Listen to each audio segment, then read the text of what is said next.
Bismillahirrahmanirrahim. Assalamualaikum warahmatullahi wabarakatuh.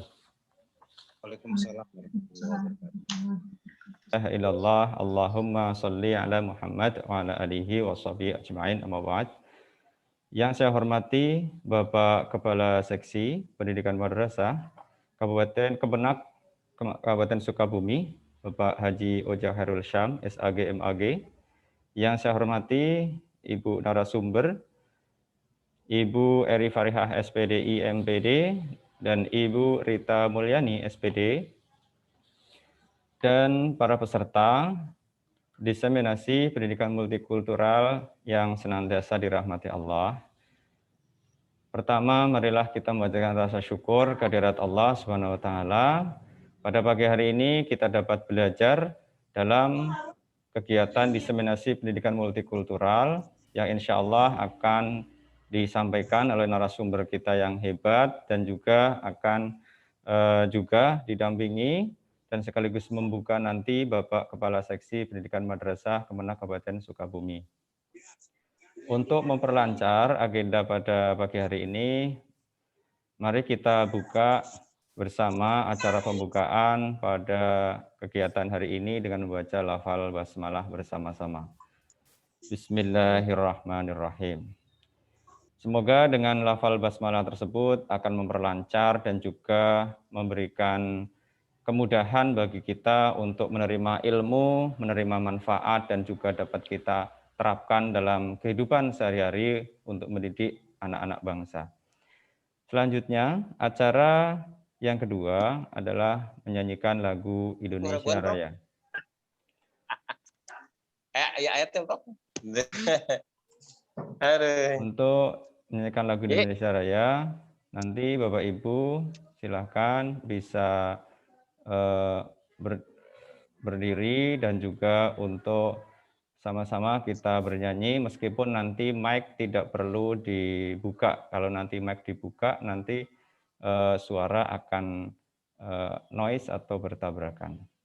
Saya akan share screen terlebih dahulu untuk kita menyanyikan lagu kebangsaan Indonesia Raya.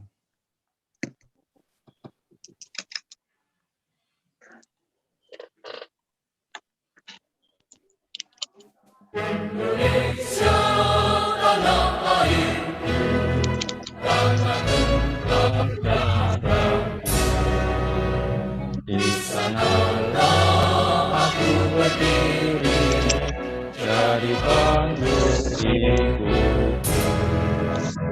Indonesia kebanggaanku, bangsa dan tanah airku.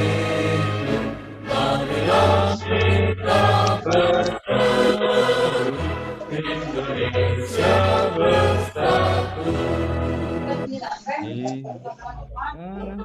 Hiduplah negeriku, bangsaku, rakyatku semuanya.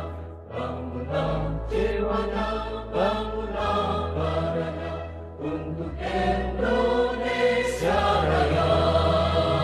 Indonesia Raya, merdeka, merdeka, tanahku, negeriku yang ku cinta. Indonesia Raya, merdeka, merdeka, hiduplah Indonesia Raya. Indonesia Raya, merdeka, merdeka, tanahku, negeriku yang ku cinta. Indonesia Raya, merdeka, merdeka, hiduplah Indonesia Raya.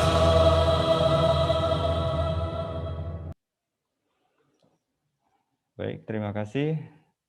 Acara selanjutnya adalah sambutan dari Bapak Kepala Seksi Pendidikan Madrasah Kementerian Agama Kabupaten Sukabumi, sekaligus membuka acara diseminasi pendidikan multikultural. Kepada Bapak Haji Oja Khairul Syam, SAG MAG, dipersilakan.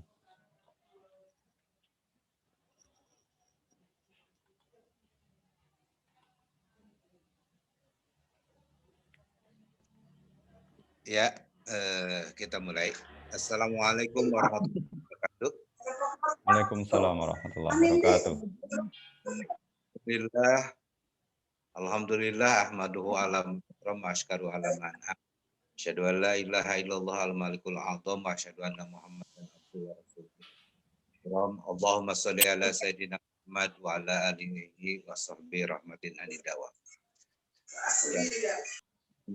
Saya hormati, kita sama hormati host, pembicara dan moderator sekaligus, dan kita utamanya para narasumber guru-guru hebat, Ibu Eri sama Bu Rika, dan peserta yang hadir ini baik pengawas maupun dari guru atau dari madrasah. Alhamdulillah wa syukur ala nikmatillah, pada kesempatan ini kita bisa bertemu dalam webinar ini. Mudah-mudahan kita selalu ada dalam kesehatan, diberi kesehatan oleh Allah Subhanahu wa taala.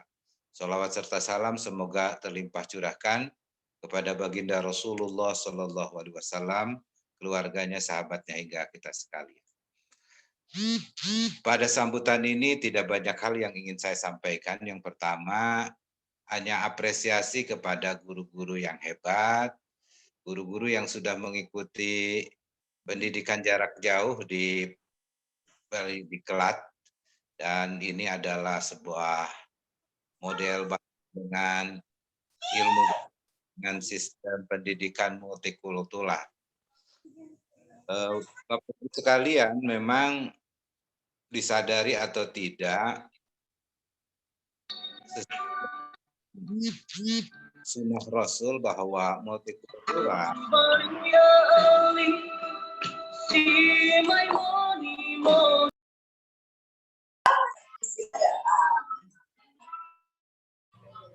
Mohon maaf, di open mic Bapak, mohon maaf. Ini tadi ada yang membuka mic. Tadi ada yang tidak.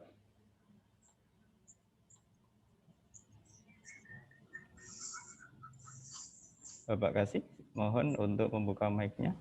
Silakan. Enggak, dilanjut. Ya, lanjut.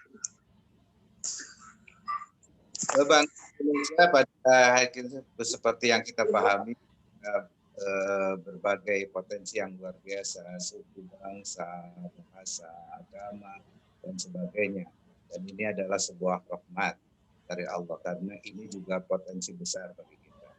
Tapi perbedaan yang banyak ini juga akan menjadi konflik tertentu, manakala kita memang tidak bisa manage potensi-potensi orang ini. Oleh sebab itu memang tanggung jawab guru ke depan untuk potensi-potensi ini juga menjadi bahan kepada anak-anak kita, bagaimana mereka memahami bahwa perbedaan-perbedaan ini adalah sebuah kebaikan yang harus disyukuri dan di-manage sehingga mereka bisa baik untuk dirinya dan bisa baik untuk umat. Jadi ke depan mudah-mudahan dengan kegiatan diseminasi pendidikan multikultur ini akan muncul anak-anak kita yang mereka meyakini agamanya, dia mengamalkan agamanya, dan dia paham terhadap situasi negaranya, baik perbedaan agama dan sebagainya. Mudah-mudahan ini juga ilmu ini bisa hari ini bisa kita terima dari narasumber dengan baik, dan mudah-mudahan bisa diimplementasikan di lembaga-lembaga kita. Sehingga terutama Sukabumi juga sangat luar biasa dengan karakter Sukabumi yang pengaruh budaya ibu kota juga sudah kuat. Makanya pembelajaran multikultural ini adalah keniscayaan. Oleh sebab itu saya apresiasi sekali lagi kegiatan ini. Mudah-mudahan semakin banyak guru-guru kita yang memahami tentang pendidikan multikultur. Itu saja. Mari kita sama kegiatan ini bukan sama-sama membaca basmalah. Bismillahirrahmanirrahim. Demikian, mohon atas segala kekurangan. Wallahu muwaffiq ila aqwamit thoriq. Wassalamualaikum warahmatullahi wabarakatuh. Coba di ini. Waalaikumsalam warahmatullahi wabarakatuh. Terima kasih kami haturkan kepada Bapak Kepala Seksi Pendidikan Madrasah Kementerian Agama Kabupaten Sukabumi, Bapak Haji Ojo Khairul Syam, SAG, MAG. Kami doakan Bapak untuk selalu sehat dan kemudian juga selalu sejahtera dan juga bisa membimbing kami para guru untuk terus berkarya untuk mendidik anak-anak madrasah semakin berkualitas. Selanjutnya, agenda berikutnya adalah penutup. Mari kita tutup acara pembukaan webinar diseminasi pendidikan multikultural pada pagi hari ini dengan membaca lafal hamdalah. Alhamdulillahirabbil alamin. Selanjutnya Bapak Ibu yang saya hormati, setelah acara pembukaan nanti kita akan melaksanakan webinar diseminasi. Kita sampaikan terlebih dahulu teknisnya, Bapak Ibu. Pada pagi hari ini nanti kita direncanakan dalam panel diskusi. Yang pertama, agenda menyampaikan materi. Secara panel yang pertama dari Ibu Eri Fariha, SPD IMPD. Kemudian dilanjutkan dengan Ibu Rika Mulyani. Setelah kedua narasumber menyampaikan paparannya, dilanjutkan dengan tanya jawab. Untuk paparan, kami berikan waktu untuk Ibu Eri Fariha, 30 menit pemaparan, kemudian dilanjut dengan 30 menit pemaparan dari Ibu Rika Mulyani SPD. Setelah 1 jam pemaparan dari narasumber, nanti kita adakan tanya jawab. Untuk tanya jawab, silakan Bapak Ibu bisa melakukan tanya jawab secara langsung dengan membuka mic, dengan terlebih dahulu melakukan raise hand atau mengangkat tangannya melalui aplikasi Zoom, atau bila mana sinyal tidak memungkinkan bisa melalui kolom chat atau pesan. Bapak Ibu nanti bisa menuliskan pesan dengan menyampaikan pertanyaan ditujukan kepada narasumber siapa, apa kepada Ibu Eri atau kepada Ibu Rika. Dan tulis pertanyaan dengan singkat dan jelas agar nanti bisa dijawab dengan sebaik-baiknya oleh ibu-ibu narasumber. Baik Bapak Ibu yang saya hormati, kita mulai saja terkait dengan diseminasi pendidikan multikultural. Sebelumnya, perkenalkan saya sendiri sebagai moderator. Mohon maaf Bapak Kasih, ini saya pendatang Bapak Kasih, saya dari Kabupaten Bantul, Yogyakarta. Kebetulan kawan dari Ibu Eri untuk kegiatan pendidikan inklusi. Beberapa saat yang lalu kami sempat dikontak untuk menyiapkan room dan juga untuk membersamai kegiatan teman-teman yang ada di Kabupaten Sukabumi. Salam dari Jogja Istimewa, sehat selalu, semoga suatu saat kita bisa berjumpa, atau kalau suatu saat Bapak Kasih tindak ke Jogja, silakan mampir ke gubuk kami. Alhamdulillah, terkait dengan pendidikan multikultural, semalam begitu saya membaca sebuah paper begitu, sebuah artikel yang ditulis sangat menarik terkait dengan pendidikan multikultural. Ternyata setelah dikaji, pendidikan multikultural itu secara sejarah ya, itu dari sisi sejarah itu justru Indonesia itu sudah sangat maju terkait dengan multikultural. Sebab apabila dibandingkan dengan Eropa ataupun negara-negara lain, itu sampai saat ini konflik tentang perbedaan ras, perbedaan suku, perbedaan agama itu sering terjadi. Bahkan konflik antar agama pun sering terjadi. Justru Indonesia yang begitu luas itu sangat terjaga multikulturalnya. Nah, persoalannya adalah bagaimana multikultural yang sangat luar biasa di Indonesia, toleransi yang hebat, itu bisa terus ditingkatkan, tidak hanya terjaga. Kalau bahasanya Allahumma yarham, Nur Khalis Majid, dia membagi beberapa konsep tentang multikultural. Jadi dalam posisi beliau sering mengkampanyekan atau mempromosikan tentang konsep din, hanif, al-hanifiyah, as-samhah, dan kalimatus sawa. Ini adalah konsep bagaimana agama itu tidak sekedar ada pada dogma, tetapi agama itu juga terrealisir dalam kehidupan sehari-hari dan dalam kalimat-kalimat sawa yang artinya semuanya terwujud dalam perilaku, terwujud dalam akhlak yang mulia. Itulah orang yang beragama. bukan kemudian dia teriak-teriak takbir, tetapi dia sendiri tidak toleran, dia sendiri akhlaknya tidak baik. Nah, begitu konsep setidaknya dari Nurholis Majid. Nah, sebagai pemantik barangkali saat ini bagaimana kita terus meningkatkan toleransi, meningkatkan multikultural kita dalam konteks pendidikan anak-anak kita. Karena kita akan mengalami bonus demografi. Jangan sampai kita lost generation ketika terjadi pandemi. Ketika pandemi, anak-anak belajar di rumah, anak-anak tidak dididik dengan sebaik-baiknya, justru nanti kita akan menuai bonus demografi itu menjadi musibah demografi. Na'udzubillah min dzalik. Maka dari itu, kita akan mengkaji bersama bagaimana tentang pendidikan multikultural secara lebih lanjut dengan narasumber-narasumber kita dari Ibu Farihah, Eri Farihah, SPDI MPD, dan nanti dilanjutkan oleh Ibu Rika Mulyani. Saat ini sudah pukul 10:21. Nanti bisa disampaikan dari narasumber yang pertama, saya beri waktu selama 30 menit. Dan kepada narasumber silakan disampaikan dengan singkat, padat, dan jelas. Untuk peserta mohon selalu di-mute atau dimatikan mic-nya agar nanti apa yang disampaikan oleh narasumber bisa kita ikuti bersama dengan sebaik-baiknya. Selamat mengikuti kegiatan webinar diseminasi pendidikan multikultural. Kepada Ibu Eri Farihah, SPDI MPD, waktu dan tempat dipersilahkan. Terima kasih Pak Moderator. Terima kasih sebelumnya saya meminta apa ya istilahnya memperkenalkan beliau sebagai salah satu penggiat inklusi di Kabupaten Bantul. Bismillahirrahmanirrahim. Assalamualaikum warahmatullahi wabarakatuh. Hamdan syakirin, hamdan naimin, hamdan wabarakatuh. Alhamdulillah wa syukur alhamdulillah. Pada kesempatan pagi hari yang berbahagia ini, kita kembali hadir dalam acara webinar yang mana untuk saat ini adalah sebuah tugas dari Balai Diklat untuk PJJ sebagai tugas akhir kami dalam melakukan PJJ.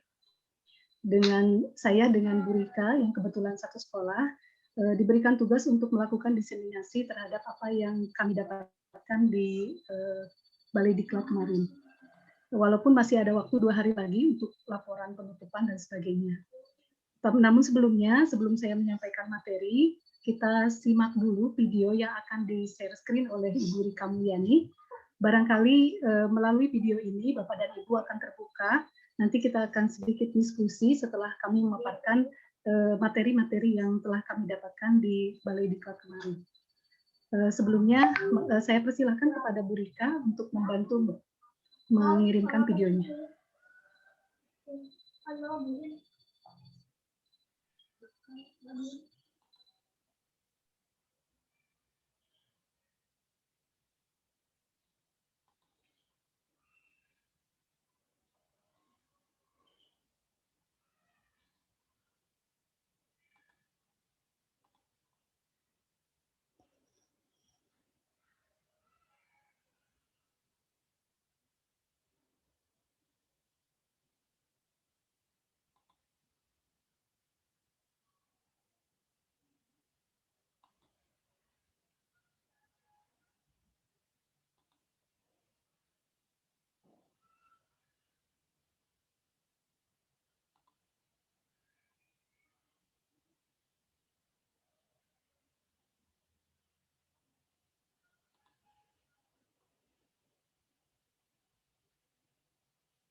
Bentar, Bapak.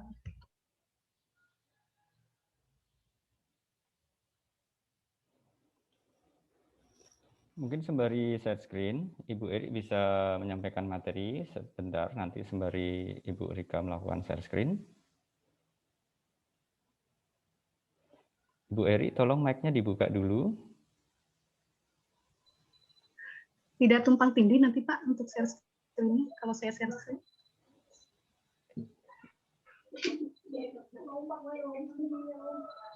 Bagaimana Ibu Rika, sudah bisa?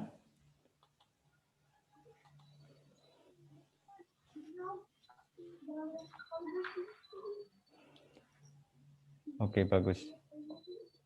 Oke, berhubung karena kita ke streaming waktu ya, jadi saya skip aja nanti untuk video bisa ditayangkan di akhir. Oke. Baik, Bapak dan Ibu sudah terlihat apa Sudah. yang sudah saya ya, kita langsung saja.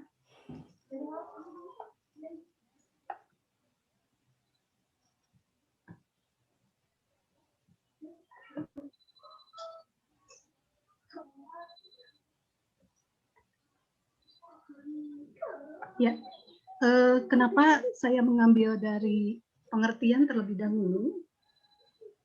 Adik. Ya, karena bagaimanapun tentang multikultural ini harus kita luruskan dulu. Apa pengertian, pemahaman, serta apa yang sebenarnya menjadi urgensi bahwa pendidikan multikultural itu harus menjadi salah satu materi yang akan kita sampaikan atau mengintegrasikan pada mata pelajaran kita yang akan kita sampaikan kepada para peserta didik kita. Secara etimologi, istilah pendidikan multikultural diambil dari dua kata, yaitu pendidikan dan multikultural. Dari segi multikultural sendiri, pengertiannya merupakan keragaman budaya dan aneka kesopanan. Kemudian, sedangkan secara terminologi, pendidikan multikultural berarti proses pengembangan seluruh potensi manusia yang menghargai pluralitas dan heterogenitas sebagai konsekuensi keragaman budaya, etnis, suku, dan aliran keagamaan. Jadi, kalau kita tarik kesimpulan tentang pengertian pendidikan multikultural itu merupakan sebuah proses pengembangan sikap yang akan kita lakukan kepada pada saat kita melakukan pembelajaran atau pengajaran kepada siswa yang kita integrasikan dengan mata pelajaran yang kita ampu. Tujuan dari pendidikan multikultural itu sendiri yaitu mengupayakan atau keinginan untuk mengembangkan dan menumbuhkan lahirnya lahirnya kemampuan dan pemahaman dari para siswa ataupun masyarakat untuk mampu bekerja sama dan saling menghormati walaupun adanya perbedaan budaya, ras, etnis, agama, jenis kelamin, dan cara pandang. Kemudian fungsi dari pendidikan multikultural itu sendiri. Yang pertama adalah memberi konsep diri yang jelas, artinya bagaimanapun setiap diri kita pasti berbeda dan beragam, karena kita tahu di dalam Islam sendiri keragaman ini sudah dijelaskan di dalam surat Al-Hujurat ayat 13, bahwasanya manusia itu diciptakan dalam keadaan bersuku-suku dan berbangsa-bangsa. Ini sudah menjadi fitrah dari manusia. Kemudian membantu memahami pengalaman etnis dan budaya ditinjau dari sejarahnya. Kenapa sekarang ini ada istilah, walaupun itu menjadi problematika tentang pengotak-kotakan budaya dari satu daerah dengan daerah yang lainnya, namun ini sebenarnya bisa menjadikan sebuah kekayaan juga, karena masing-masing tiap daerah akan mengetahui jati dirinya sebagai sebuah warga daerah atau warga masyarakat di sebuah daerah. Kemudian yang ketiga adalah membantu memahami bahwa konflik antara idea dan realitas itu memegang pada setiap masyarakat. Memang ada pada setiap masyarakat. Artinya setiap orang diharapkan dengan mengetahui tentang pendidikan multikultural, diharapkan mampu memahami bahwa segala sesuatu, sekecil apapun, perbedaan itu bisa menjadikan sebuah konflik di tengah-tengah masyarakat, sehingga mereka berupaya untuk mencari solusi, mencari sebuah alternatif supaya konflik itu tidak terjadi. Kemudian yang keempat, membantu mengembangkan pembuatan keputusan atau decision making, partisipasi sosial dan keterampilan kewarganegaraan. Artinya, ketika ketika seorang ketika seorang pemangku pemerintah atau pejabat atau mereka yang yang harus memberikan kebijakan-kebijakan mengetahui bagaimana pemahaman tentang pendidikan multikultural, ini akan sangat membantu ketika mereka melakukan sebuah kebijakan, baik kebijakan dalam segi pendidikan, ekonomi, dan sebagainya. Karena bagaimanapun ketika pemahaman itu tidak dimiliki, maka kebijakannya pun akan terasa timpang, sehingga keragaman yang ada tidak bisa diantisipasi dan tidak bisa tidak bisa diberikan fasilitas untuk bagaimana keragaman bisa jadi sebuah komoditas atau kekayaan. Kemudian yang kelima adalah mengenal keberagaman dalam penggunaan bahasa. Karena bagaimanapun kita yang terdiri dari 37 provinsi tentu saja akan memiliki bahasa yang berbeda-beda.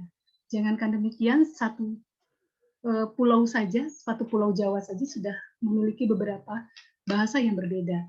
Nah, untuk inilah keragaman bahasa ini bisa menjadi budaya pengetahuan juga, menjadi sebuah kekayaan budaya pengetahuan bagi orang yang memiliki dan mengetahui beberapa bahasa yang ada di Indonesia. Kemudian faktor terjadinya multikulturalisme. Bagaimanapun kita ketahui tadi seperti halnya yang moderator tuturkan atau beliau paparkan tadi, bahwa sebenarnya proses terjadinya multikulturalisme ini berangkat dari adanya keberagaman. Kita tahu bahwa multikulturalisme ini muncul di wilayah Eropa pada awalnya, walaupun sebenarnya di Indonesia sudah menjadi sebuah budaya. Multikulturalisme ini muncul karena adanya perbedaan yang begitu terlihat, baik dari segi ras dan antara kaum negroid dengan kaum kulit putih atau India dan sebagainya. Nah, inilah yang menyebabkan di Amerika pendidikan multikulturalisme ini dinyatakan sebagai sesuatu yang urgen sekali. Karena sampai saat ini pun masih ada keragaman itu masih menjadi konflik di Amerika sendiri. Adanya Asia yang saat ini sedang diperangi atau dan sebagainya, dibullying dan sebagainya. Kita lihat bahwa faktor terjadinya multikulturalisme yang pertama adalah sejarah. Kita tahu sejarah berdirinya negara kita muncul dari adanya berbagai agama dan berbagai budaya. Kemudian letak geografis, kita tidak bisa pungkiri bagaimana orang yang berada di daratan tinggi dengan orang yang berada di dekat pantai dan sebagainya. Saya yakin mungkin diakui atau tidak, letak geografis ini akan memperlihatkan bagaimana cara orang bertutur atau berbahasa. Ada yang nadanya tinggi, kemudian ada yang lemah lembut dan sebagainya. Hal inilah yang menimbulkan terjadinya sebuah keragaman. Kemudian pengaruh budaya asing. Ini sudah jelas keragaman ini bisa timbul dari budaya asing karena kita tahu bahwa kebudayaan kita pun ada yang berasal dari asimilasi, akulturasi, dan sebagainya. Sehingga bagaimanapun faktor multikulturalisme tidak akan bisa kita cegah dengan berbaurnya kita dengan bangsa lain. Kemudian kondisi iklim, hampir sama dengan letak geografis tadi, kondisi iklim ini juga dapat menimbulkan perbedaan karakter di antara masyarakat. Kemudian integrasi nasional. Integrasi nasional sendiri itu bisa menjadi sebuah faktor multikulturalisme terjadi. Kemudian dimensi pendidikan multikultural. Di mana saja? Yang pertama adalah integrasi konten. Ini konten integrasi antara pengetahuan-pengetahuan yang terkait dengan multikulturalisme, seperti adanya saat ini tentang pendidikan inklusi, kemudian adanya lagi tentang keberagaman, kemudian penghormatan terhadap disabilitas, itu merupakan proses integrasi konten terhadap pendidikan multikulturalisme. Kemudian proses konstruksi pengetahuan. Dimensi pendidikan multikultural tentu saja merupakan sebuah ilmu baru yang perlu dipahamkan kepada seluruh halayak, baik peserta didik, para pendidik, kemudian termasuk para masyarakat, baik di desa maupun di kota, ini harus mengetahui bagaimana sebenarnya pendidikan multikultural ini diadakan. Kenapa menjadi sebuah sesuatu yang harus dipahamkan, supaya tidak terjadinya konflik-konflik yang tidak diinginkan di masyarakat. Kemudian pedagogi yang setara, artinya proses pendidikan yang kita upayakan untuk tidak memilah siapa yang berkebutuhan khusus atau tidak, orang yang pada umumnya dengan orang yang misalnya berkebutuhan khusus, diberikan pengetahuan yang sama dengan layanan yang sesuai dengan keinginannya, dengan diberikan kesempatan juga ketika mereka bekerja, kesempatan dari dimensi pendidikan multikultural. Kemudian saya simpulkan untuk materi ini bahwa pendidikan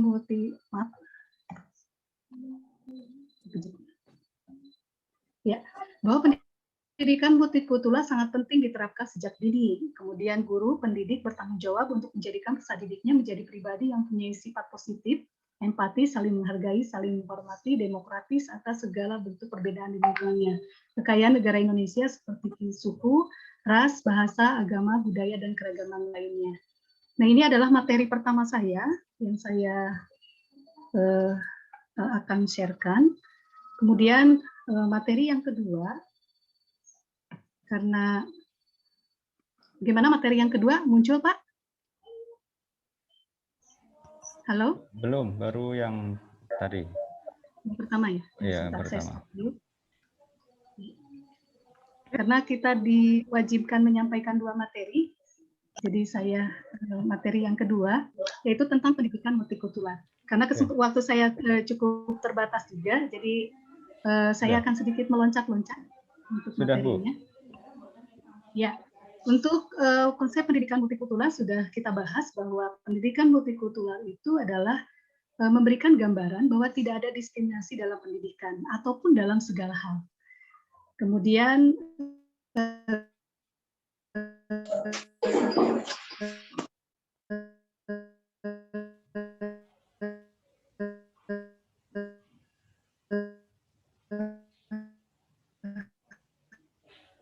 Bu Eri? Bagaimana pendekatan pendidik beratan agar ya, kenapa?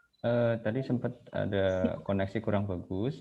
Mohon gini aja, untuk video Bu Eri di off-kan supaya nanti share-nya lebih lancar audionya.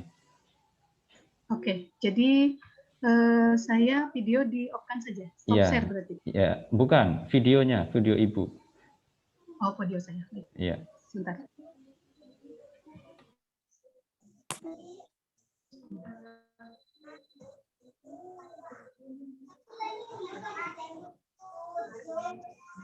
Saya kasih dulu ke video Pak, sebentar.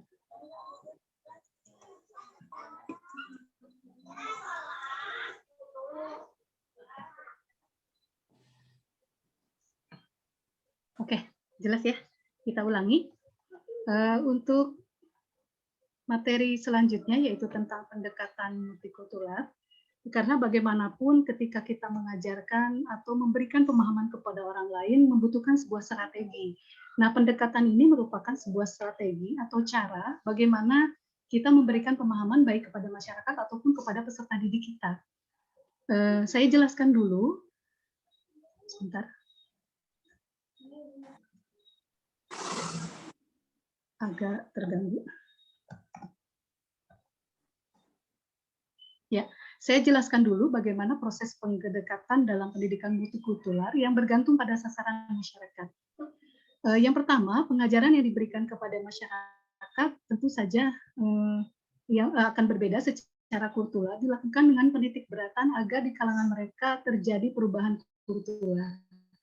Kemudian yang kedua, memperhatikan pentingnya hubungan masyarakat dengan mengarahkan atau mendorong masyarakat memiliki perasaan positif, tidak mempunyai sifat prasangka. Jadi tidak ada istilah saling mencurigai antara satu dengan yang lainnya. Kemudian 3, menciptakan arena belajar dalam satu kelompok budaya. Kemudian pendidikan multikultural dilakukan sebagai upaya mendorong persamaan struktur sosial dan pluralisme kultural dengan pemerataan kekuasaan antar kelompok. Kemudian pendidikan multikultural sekaligus sebagai upaya rekonstruksi sosial agar terjadi persamaan struktur sosial dan pluralisme kultural dengan tujuan menyiapkan agar setiap masyarakat aktif mengusahakan persamaan struktur sosial. Ada 4 pendekatan yang perlu kita lakukan, yang bisa kita lakukan sebagai upaya memberikan pemahaman kepada baik peserta didik maupun masyarakat. Yang pertama adalah pendekatan kontribusi. Ciri-ciri pendekatan ini adalah memasukkan pahlawan atau orang penting dari suku bangsa dan benda budaya ke pelajaran yang sesuai. Jadi ini proses integrasi pembelajaran dengan hal-hal yang ada di lingkungan kita. Sebelumnya saya mohon maaf jika audio saya ada suara-suara di belakang, karena anak saya tidak bisa jauh dari saya, karena catering. Ya, yang pertama adalah, yang kedua ciri-cirinya adalah atau karakteristiknya, tidak mengubah tujuan dasar dan konsep dari budaya utama dan memasukkan pengetahuan secara dasar saja. Artinya, pendekatan kontribusi ini bisa dilakukan baik dari pelajaran bahasa Indonesia sampai ke pelajaran Al-Quran Hadis dengan cara memperlihatkan keteladanan dari berbagai sukunya. Bagaimana caranya mereka merawat sebuah persatuan dan kesatuan. Seperti di sastra, misalnya kita membuat cerpen atau dengan mengisahkan atau menceritakan seseorang yang memang ada perbedaan atau keragaman di lingkungannya. Yang kedua adalah pendekatan aditif.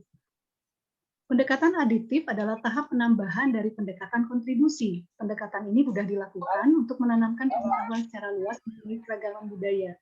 Penambahan materi ini dinamakan hidden curriculum. Nah, kita tahu bahwa setiap madrasah juga memiliki hidden curriculum.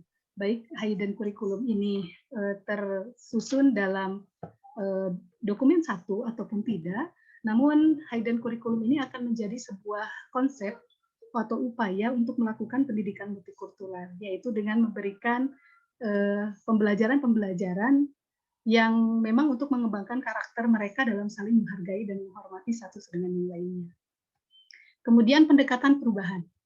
Pendekatan perubahan memasukkan konsep yang berkaitan dengan multikulturalisme dengan memberikan cara pandang dan perspektif yang berbeda. Pendekatan ini menumbuhkan kompetensi melihat konsep atau problematika dari sudut pandang etnis.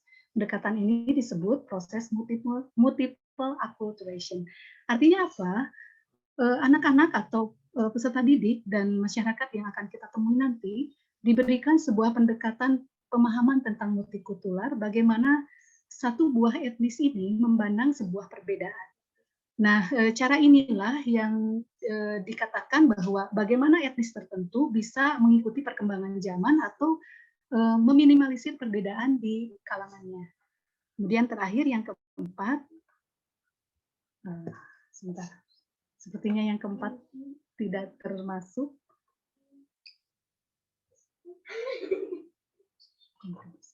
Sebentar ya.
Sebentar Bapak dan Ibu, saya mohon maaf.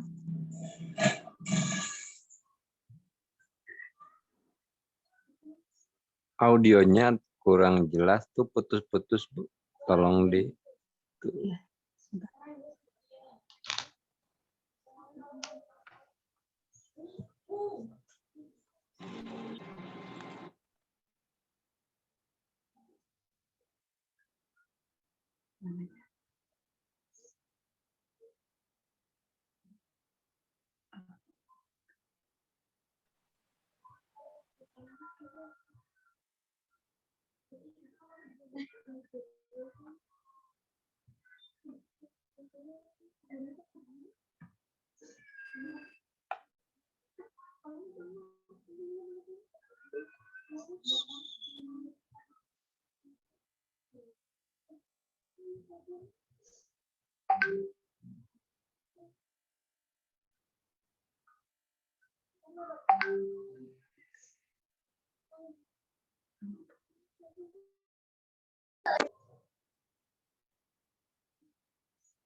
Moderat.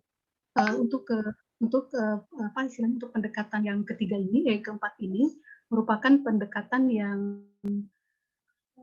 yang memang sebenarnya sebuah proses implementasi. Kenapa dikatakan sebuah proses implementasi? Saya mohon maaf, ini di slide yang keempat tidak bisa saya munculkan.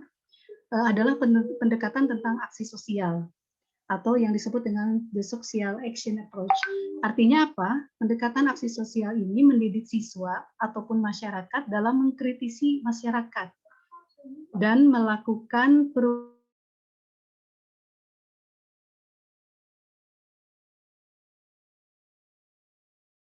perubahan sosial, dan sehingga disebutnya pendekatan bisa dikatakan sebagai proses implementasi.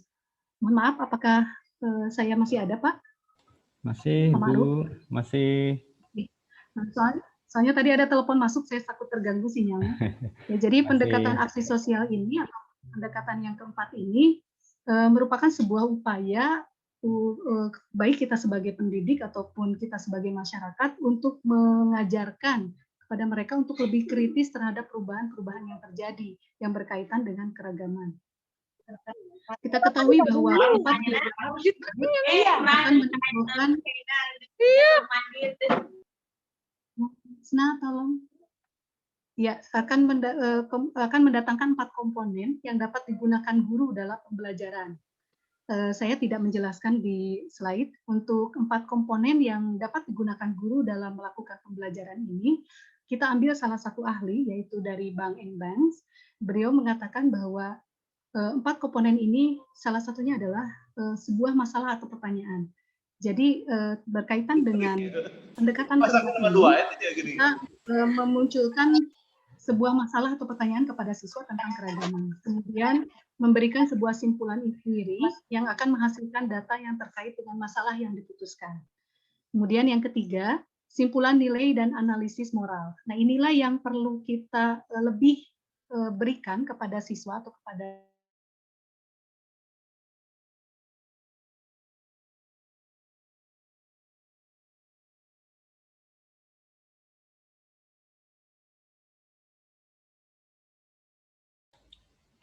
Cek audio, Bu Eri.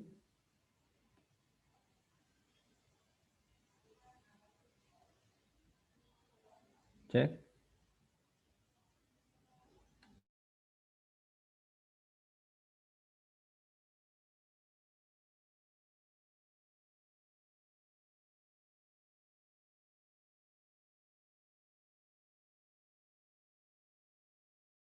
proses terjadinya perubahan tatanan kehidupan.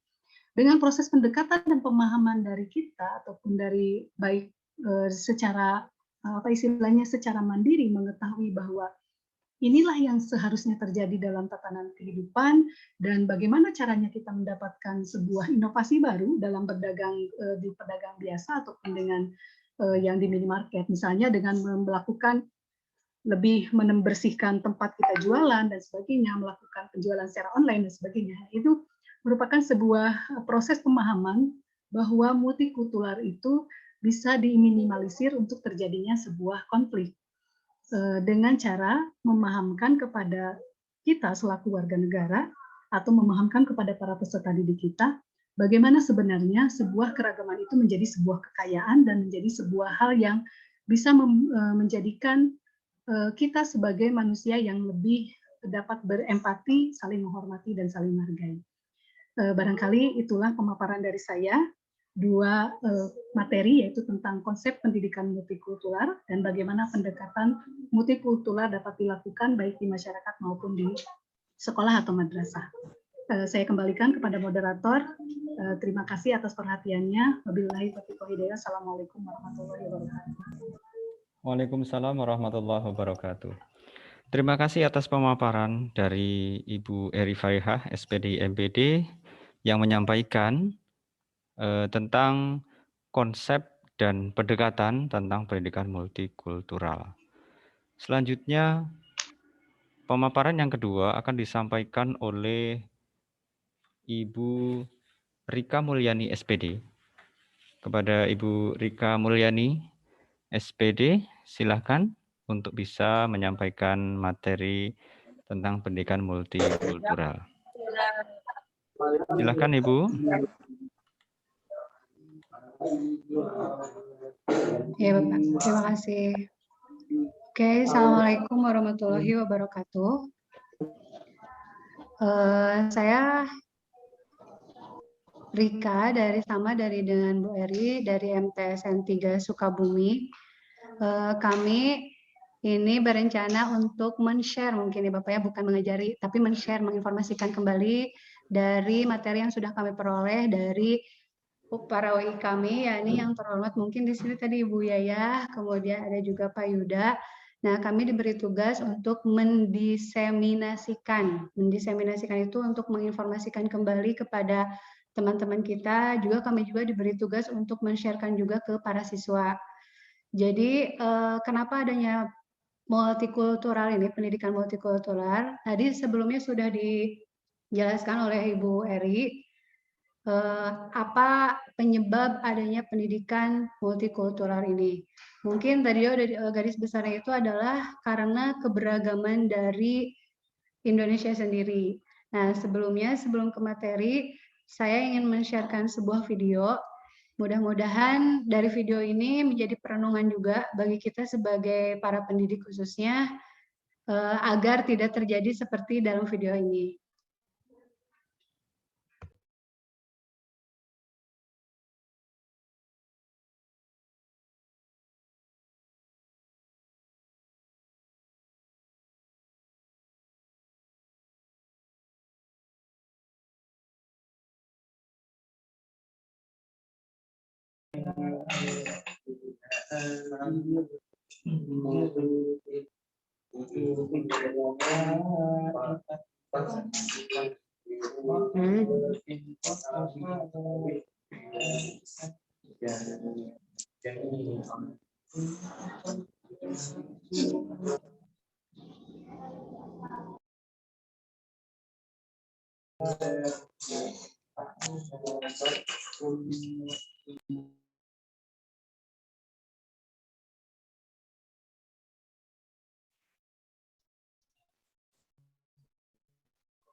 Gangguan itu bukan nih.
Lah, begitu barang di nawatarna kan cina.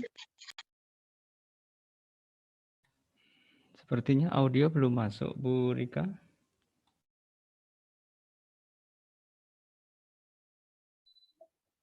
Audio videonya teh.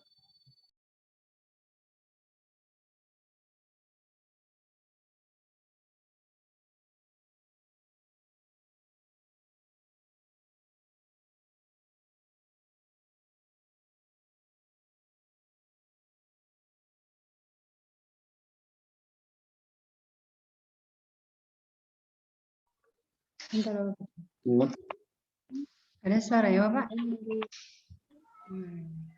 Nggak ada, Bu. Suaranya. Diklik share audio, Ibu.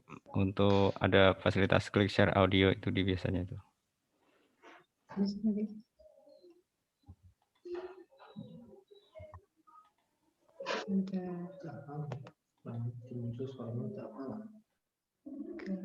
Ke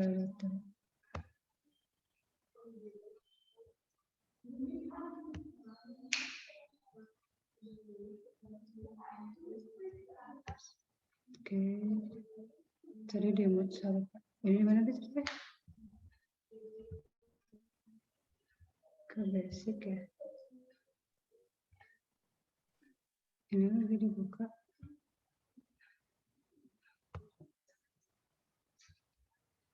Tuh. Mana? Mau buka video tadi.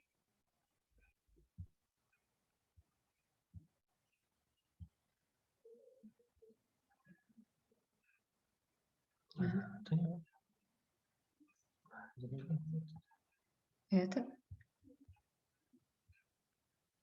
Ayo.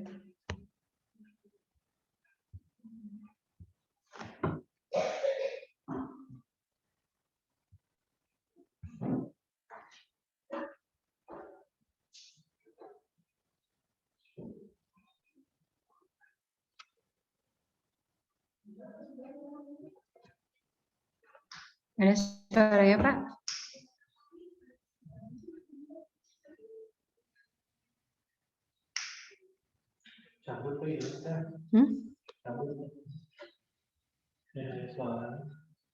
Di Eko ada?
Oh, ininya pakai headset dicoba.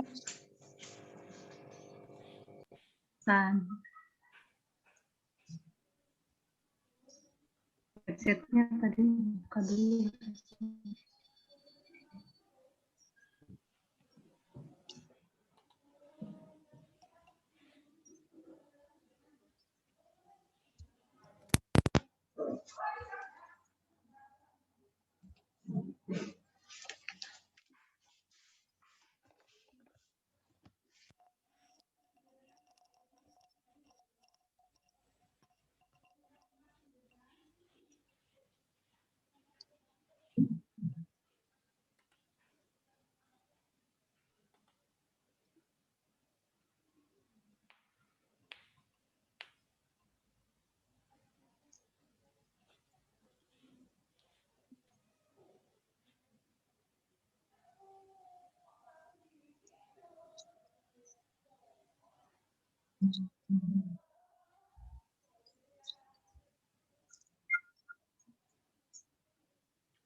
Dari kanan enggak ada sama sekali.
Suaranya, Bu.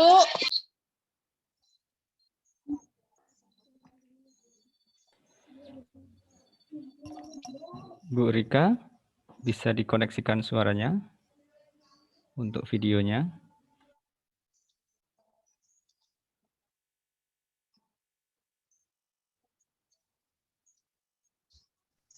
Bisa sambil menerangkan mungkin Pak presenter itu, si ibunya sambil menerangkan sambil videonya dilihat. Silakan Ibu Rika.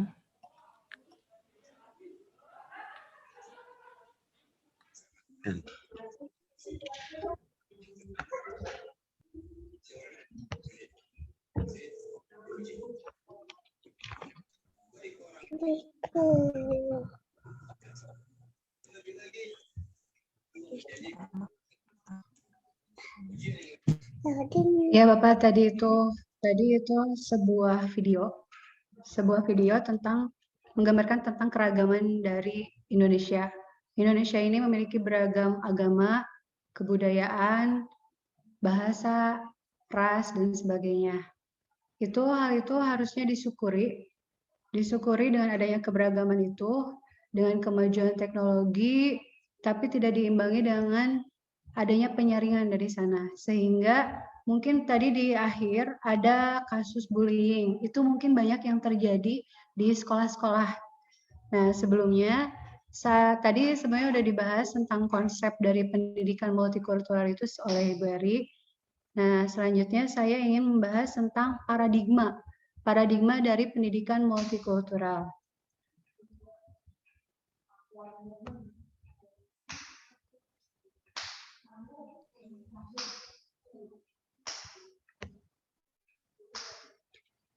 Paradigma pelatihan pendidikan multikultural.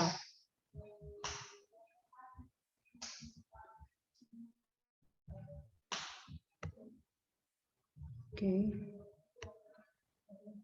Nah, di sini yang akan dibahas ya ini tentang paradigma pendidikan multikultural, tentang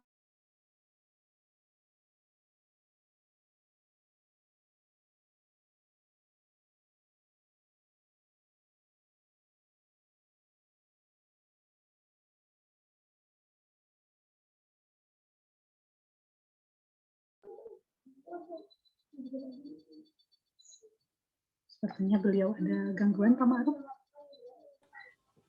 Bu Rika, kalau boleh saya sarankan untuk video Ibu di off-kan, yang tampil hanya share screen dan audio, sebab untuk mengurangi bandwidth.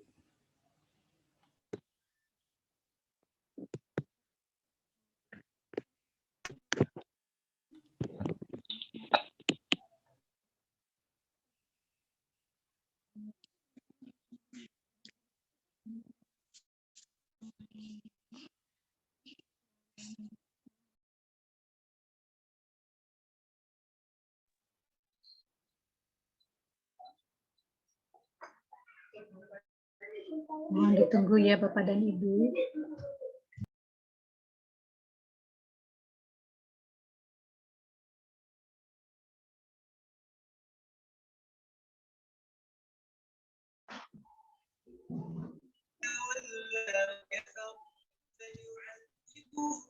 Assalamualaikum warahmatullahi wabarakatuh. Waalaikumsalam. Silakan Ibu. Ya, maaf terlempar. Oke, yang dibahas sekarang yang pertama itu adalah paradigma pendidikan multikultural. Sebenarnya udah ada share screen-nya ya.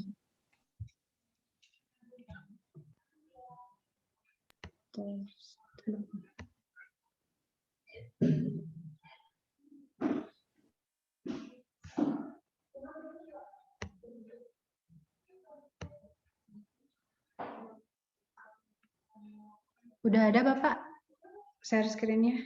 Sudah Ibu. Untuk efektifnya barangkali video Ibu dinonaktifkan sehingga yang muncul audionya saja dan share screen-nya Ibu, supaya bandwidth-nya lebih ringan sehingga tidak terputus-putus begitu Ibu.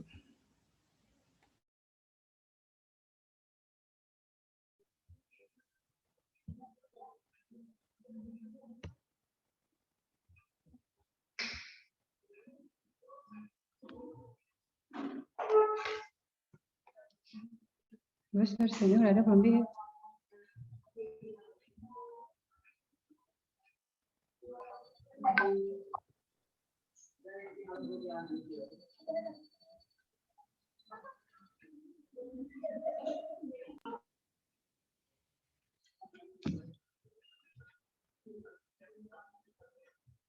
Halo? Share screen-nya udah ada ya? Sudah Bu, lanjut aja. Oke. Lanjut. Ya, ini tentang paradigma pendidikan multikultural. Tadi sudah dibahas, sudah banyak oleh Bu Eri ya. Jadi pendidikan multikultural ini merupakan pendekatan yang progresif untuk melakukan transformasi pendidikan yang secara menyeluruh. Yakni untuk membongkar di sini itu untuk memperbaiki kekurangan, kegagalan, dan praktik-praktik diskriminasi dalam proses pendidikan. Mungkin kita juga di sekolah-sekolah ada masalah-masalah, kekurangan-kekurangannya. Nah, dengan adanya pendidikan multikultural ini adalah salah satu cara solusi untuk memperbaiki masalah-masalah tersebut. Pada prinsipnya, potret pendidikan multikultural adalah pendidikan yang dapat menghargai perbedaan. Jadi kata kuncinya itu adalah menghargai perbedaan agar tidak menjadi sumber konflik, agar yang nantinya tidak terjadi perpecahan di tengah-tengah masyarakat, di mana sekolah itu merupakan tempat yang kedua setelah keluarga. Jadi kita sebagai pendidik menjadi solusi bagaimana caranya nanti mengajarkan pendidikan multikultural ini kepada para murid. Yang selanjutnya, pendidikan multikultural ini mencakup 3 aspek, yakni transformasi diri, transformasi sekolah, dan transformasi masyarakat.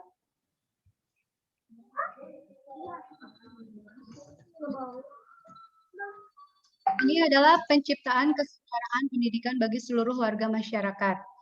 Kesetaraan tidak lepas dari adanya konsep mengenai pembelajaran sepanjang hayat. Jadi pendidikan itu dapat dikatakan merupakan kesempatan belajar yang tidak terbatas. Jadi dari semua usia, dari mulai usia kecil sampai nanti tuntut lainnya sampai nanti ke liang lahat. Makanya pendidikan multikultural ini mulai bisa digunakan di pendidikan dini sampai nanti ke perguruan tinggi.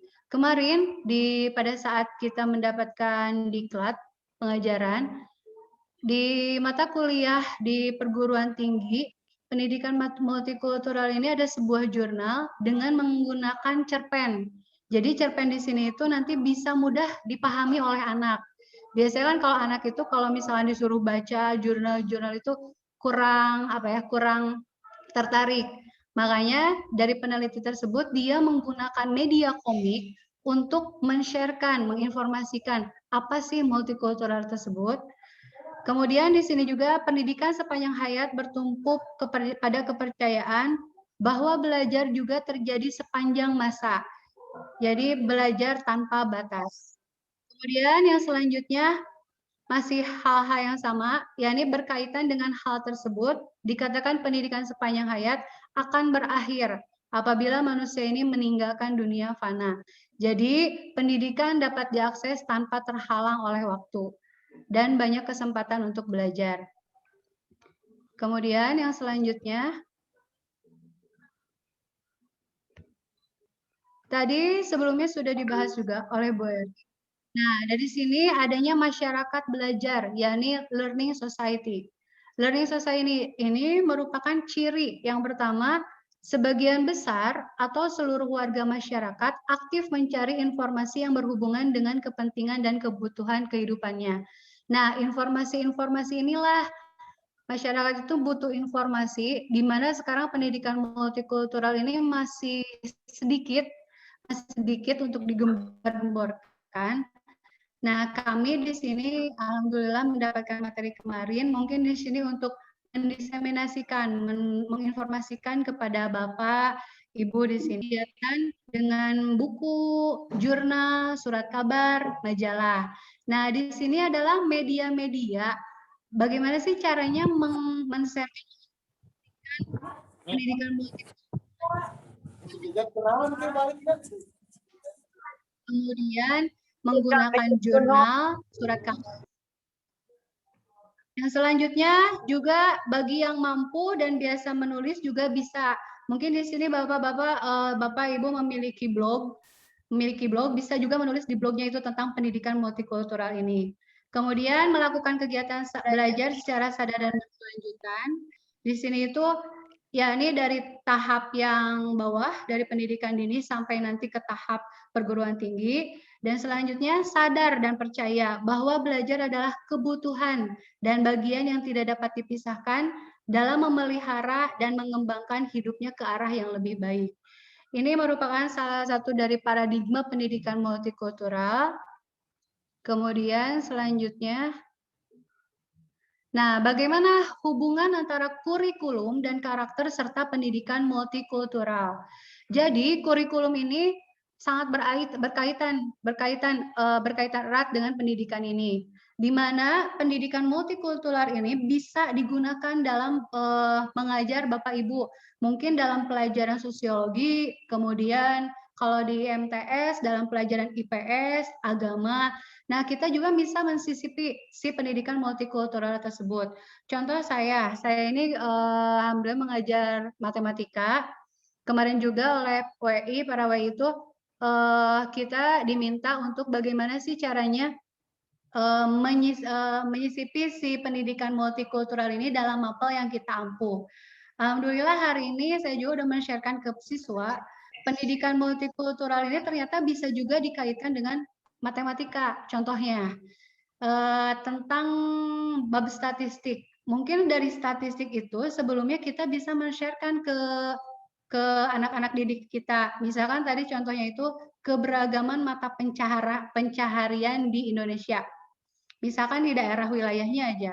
Misalkan kita bertanya ke mereka, ayah kalian itu pekerjaannya apa? Nah, dari sana si anak didik itu biasanya itu berbicara kan, saya dokter, misalkan saya guru, saya petani, saya nelayan, misalkan seperti itu. Dari sana sudah terjadi multikultural, yakni keragaman dari mata pencaharian. Nah, biasanya dari keragaman mata pencaharian ini terjadi karakter yang berbeda-beda. Kita bisa lihat karakter yang tinggal di daerah laut sama dengan di daerah pegunungan. Biasanya karakternya itu akan berbeda. Biasanya kalau daerah laut itu biasanya agak keras ya, agak tarik. Kalau ngomong itu agak tarik gitu ya, agak tarik. Kemudian dari sana anak-anak itu menuliskan, misalkan kita kasih data jumlahnya itu misalkan nelayan berapa. Nah, dari saya itu kita bisa menghitung rata-ratanya, rata-rata dari si data tadi. Nah, akhirnya kita bisa mencari misalkan rata-rata, kemudian mediannya, sampai nanti modusnya. Nah, di akhir kita juga bisa men-sharekan juga pendidikan multikulturalnya. Contohnya, ada pernyataan ini saya tadi kepada anak didik, di kelas itu ada yang orang tuanya itu petani, kemudian ada juga yang orang tuanya itu dokter. Saya bilang ke anak-anak, petani ini kalau sakit biasanya pergi ke dokter biasanya ya, umumnya. Berarti petani ini butuh dokter. Kemudian dokter juga mungkin tidak bisa makan tanpa adanya petani yang nyawah-nyawah seperti itu. Jadi terjadinya interaksi sosial antara berbagai mata pencaharian. Kenapa saya mengajarkan hal seperti itu? Biasanya pengalaman. Biasanya kalau misalkan di sekolah-sekolah, akibat dari kekayaan orang tuanya itu suka terjadinya bullying. Misalkan, si ini anaknya ini misalkan. Jadi adanya kesenjangan sosial di sana, kesenjangan sosial antara setiap murid. Mungkin nanti kita bahas di implementasinya ya. Nah, ini masih sama paradigma ini. Mana Ikan? Oh iya. Mungkin Irfan.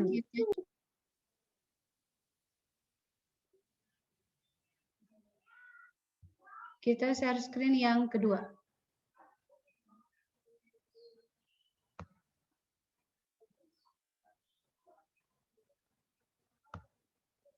Oke.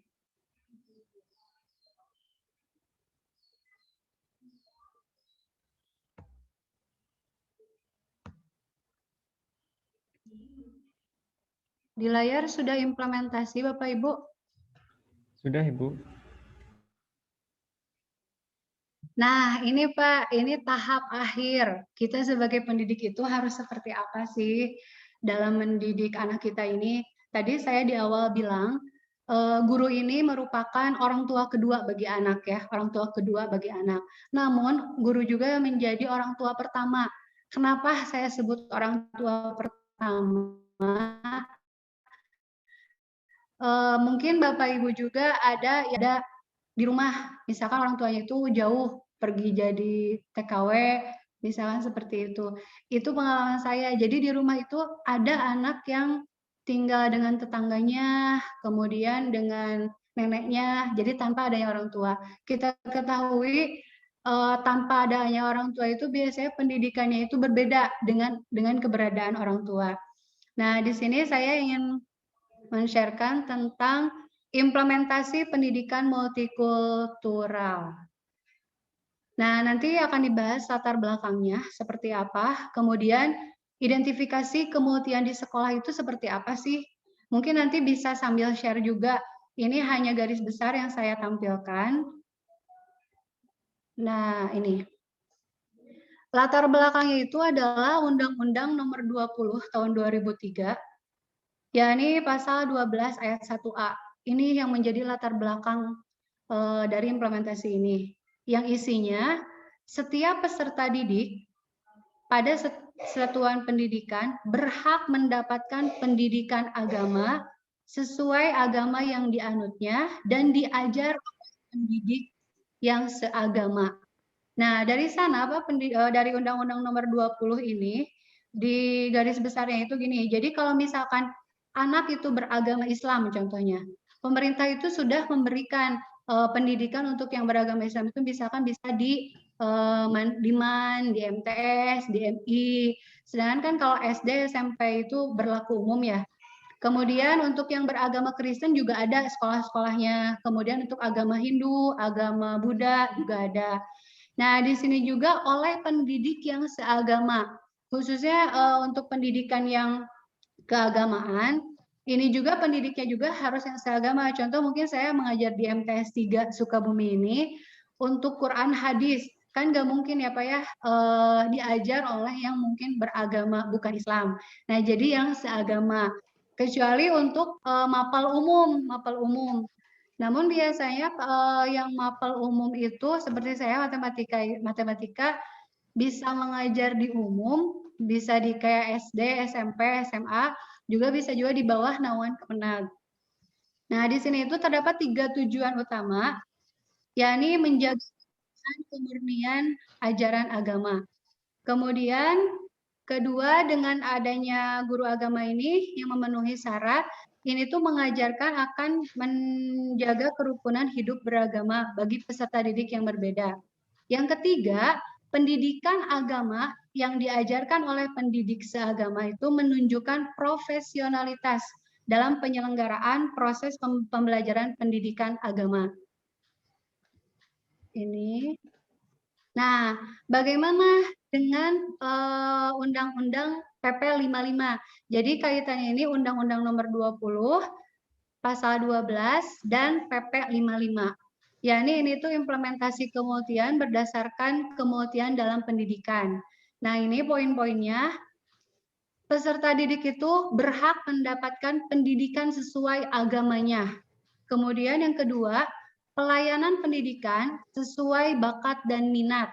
Nah, ini poin-poin yang harus kita tahu, peserta didik itu berhak apa aja sih. Yang ketiga, berhak mendapatkan biaya pendidikan bagi yang tidak mampu. Yang selanjutnya, dapat pindah program ke jenjang yang lebih setara dan menyelesaikan program sesuai waktu yang ditentukan. Mungkin 1, 2, 3, poin 1 yang tadi, jadi harus kalau agama Islam, di MAN, MTS, seperti itu. Kemudian pelayanan sesuai bakat minat. Nanti itu implementasinya seperti apa? Mungkin adanya ekskul, seperti itu. Nah, yang poin 4 ini, pindah program ke jenjang yang lebih setara. Ini mungkin ada anak-anak yang memiliki kelebihan akademik. Biasanya anak itu bisa menyelesaikan yang harusnya 3 tahun bisa jadi 2 tahun, itu diperbolehkan. Jadi kelas akselerasi. Kemudian yang selanjutnya, nah ini identifikasi kemultian di sekolah. Ini mungkin ada beberapa saja, mungkin nanti bisa share juga di beberapa sekolah lain, di tempat lain, kira-kira apa aja sih kemultian yang ada di sekolah itu. Yang pertama, perbedaan karakter dan kebiasaan peserta didik. Nah, akibat dari keragaman tadi, seperti tadi saya sampaikan, adanya tempat yang tinggal di laut, kemudian di gunung. Nah, seperti inilah adanya karakter dan kebiasaan peserta didik, seperti ini. Ini share aja pengalaman ya, saya ini merupakan PNS baru di MTS 3 ini. Saya berasal dari Tasik, mungkin karakter di Tasik, kebiasaan di Tasik dan kebiasaan di Sukabumi itu berbeda dalam misalkan anak-anaknya. Awal-awalnya agak-agak shock terapi juga, tapi alhamdulillah sekarang udah terbiasa juga. Kemudian yang kedua, adanya perbedaan peserta didik. Nah, mungkin di sini ada yang orang tuanya itu di rumah itu membiasakan ke anak itu berbicara sopan, lembut. Namun pada saat dia ke sekolah kan dengan berbagai anak-anak yang lainnya mungkin ada bahasa-bahasa yang tanda kutip yang kurang baik didengar, akhirnya dia diikutin. Inilah dari para guru bagaimana caranya untuk menanggulangi ini seperti ini. Apabila terjadi perbedaan bahasa peserta didik ini juga. Selain itu perbedaan bahasa di sini juga mungkin pernah juga ada peserta didik yang baru pindahan misalkan dari daerah Jawa ke daerah Sunda misalkan. Kadang-kadang suka dibully oleh orang-orang di sekitarnya misalkan karena dia agak-agak medok misalnya suka jadi bahan bulian kayak gitu. Kemudian selanjutnya kurangnya antusias sebagian siswa untuk berperan serta dalam kegiatan di luar sekolah. Ada beberapa anak dari kita juga dari sekolah langsung pulang. Jadi nggak adanya kegiatan ekskul. Jadi anak itu kurang berperan serta, wawasannya itu mungkin kurang nambah, pergaulan juga kurang bertambah juga. Kemudian yang akhirnya mereka itu salah pergaulan. Jadi anak-anak yang misalkan yang tidak langsung pulang malah di pinggir jalan seperti itu. Nah, ini akibat kurangnya antusias siswa untuk berperan serta dalam kegiatan di luar sekolah. Ini juga PR peserta didik, gimana caranya peserta didik kita itu bisa ikut serta, antusias, gimana caranya. Nah, ini juga PR bagi kita juga. Kemudian yang selanjutnya, perbedaan akademik peserta didik yang normal dengan yang inklusif atau juga yang kurang. Karena yang pendidik siswa yang dalam hal akademiknya anaknya itu agak kurang, suka disatuin juga kan dengan siswa-siswa yang lainnya. Terkadang itu tuh menjadi bahan bulian tersendiri bagi siswa di kelas. Misalkan karena dia itu terlambat, maneh mah gini, suka gitu. Kemudian yang selanjutnya, perbedaan wilayah dan tempat tinggal, yang seperti tadi saya sampaikan. Kemudian perbedaan ekonomi dan kondisi kesenjangan sosial. Nah, ini PR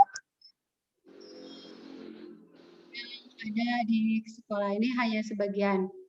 Kemudian, nah kita itu gimana caranya untuk say no to diskriminatif ke anak. Jadi PR tersendiri, kenapa harus say no diskriminatif? Mungkin ada juga, kita renungkan juga sebagai guru, kita tuh masih diskriminasi nggak sih terhadap anak? Masih membeda-bedakan nggak sih terhadap anak? Mungkin kita tuh lebih suka ke anak yang lebih pintar. Nah, anak yang kurang itu kadang kita, si itu mah lila, horoream, bisa kan seperti itu.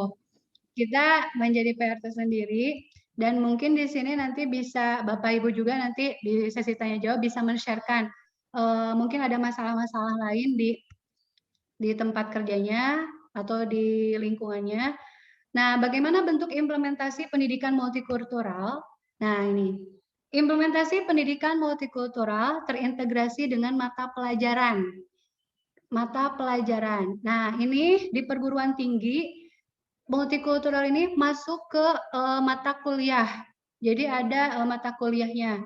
Kemudian yang selanjutnya untuk jenjang MI, MTS, MA juga bisa dikaitkan, contoh pelajaran agama, sosiologi, IPS, dan pelajaran lainnya. Contoh seperti tadi yang saya sampaikan, pelajaran matematika, kita juga bisa menyisipkan pendidikan multikultural. Contoh tadi udah dibahas dalam materi 1. Kemudian yang selanjutnya ini.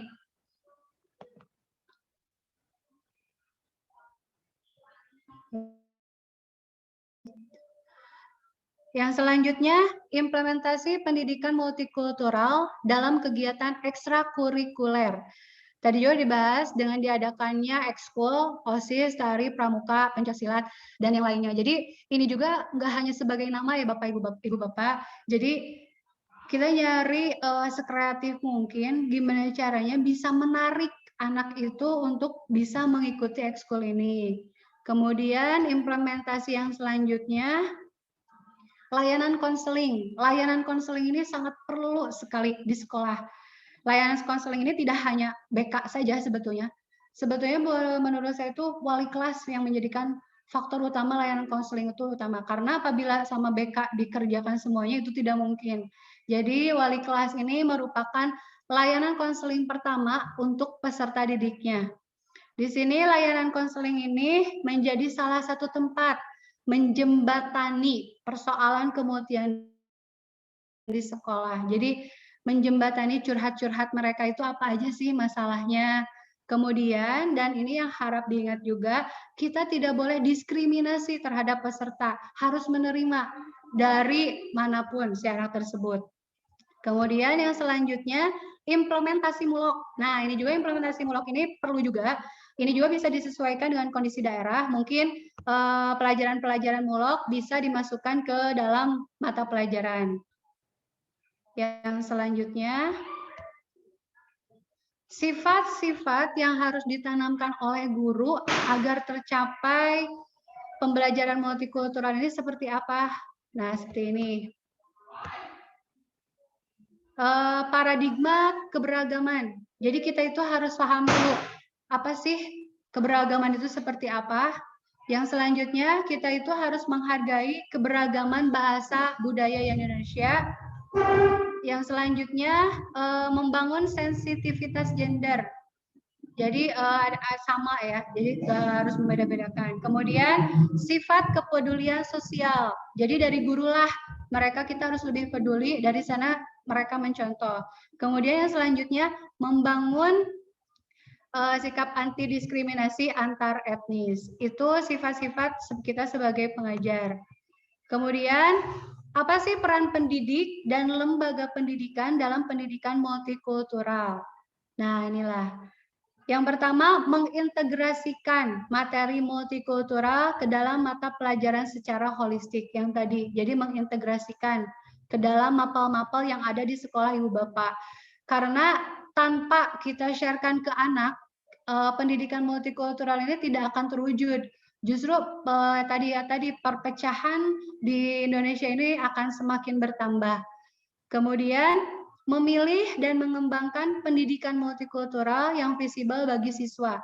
Maksudnya di sini itu kita harus mengetahui. Jadi yang pertama itu kita harus menelaah dulu bagaimana sih kondisi siswa ini, kondisi siswanya sendiri, kemudian kondisi keluarganya, kemudian kondisi lingkungannya. Oh ya, jangan sampai kita menjudge anak terlebih dahulu. Misalkan gini, ada anak yang saya berbagi pengalaman juga, ada anak yang nggak sekolah, Bapak Ibu. Dia itu nggak sekolah, terus nggak sekolah. Jadi sama si di guru itu apa seperti itu. Ternyata kesini pada saat mau ujian, ternyata ditelaah ke rumahnya, dia itu memiliki nenek yang sakit. Jadi dia itu tidak bisa ke sekolah karena harus memapah neneknya itu ke kamar mandi seperti itu. Awalnya di kelas itu anak-anak itu ngejudge si anak ini tuh dengan negatif. Tapi setelah saya diceritakan ke kelas, hampir semua anak itu menangis. ternyata teman saya tuh seperti ini ya kondisinya. Saya tuh kemana aja, saya tuh kurang peka terhadap teman saya. Nah, di sini tuh kita juga bisa mengembangkan pendidikan multikultural dengan menelaah tadi faktor-faktor penyebab dari siswa tersebut. Kemudian, mengembangkan model multikultur yang sesuai dengan tuntutan kurikulum formal.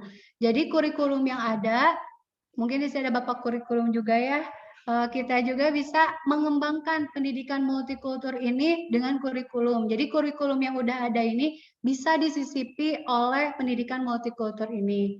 Jadi tadi pendidikan multikultur ini tidak hanya untuk pendidikan sosial, tapi pendidikan multikultur ini bisa juga untuk eksak juga.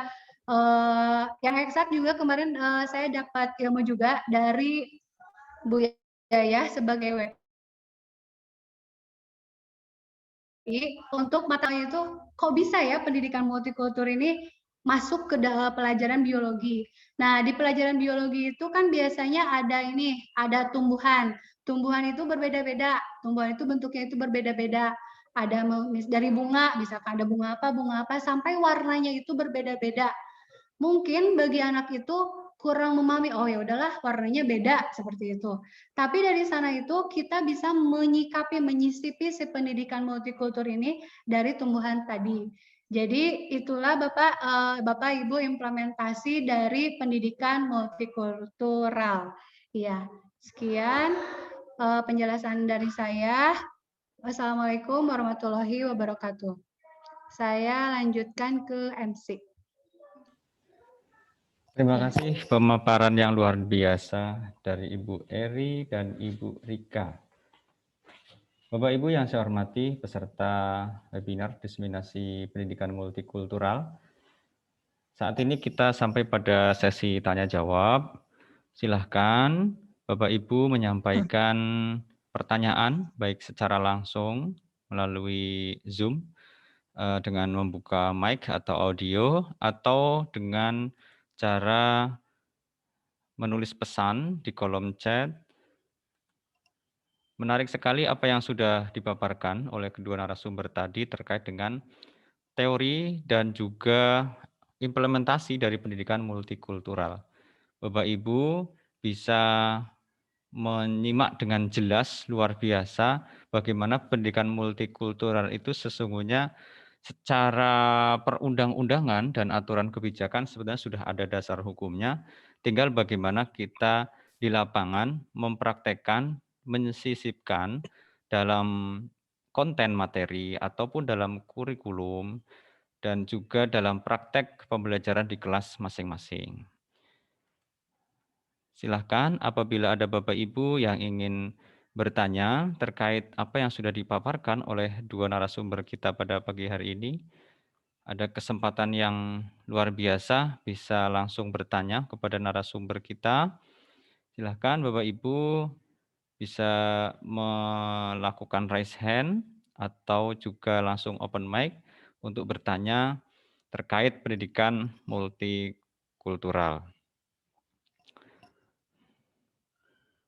Silakan Bapak Ibu. Sembari menunggu pertanyaan Bapak Ibu, mungkin ada kasus terakhir ya, kasus bukan sesuatu yang mungkin sepertinya sih sudah mereda ya ketika ada informasi di berita beberapa saat yang lalu, beberapa bulan yang lalu yang terjadi di Sumatera Barat ya terkait dengan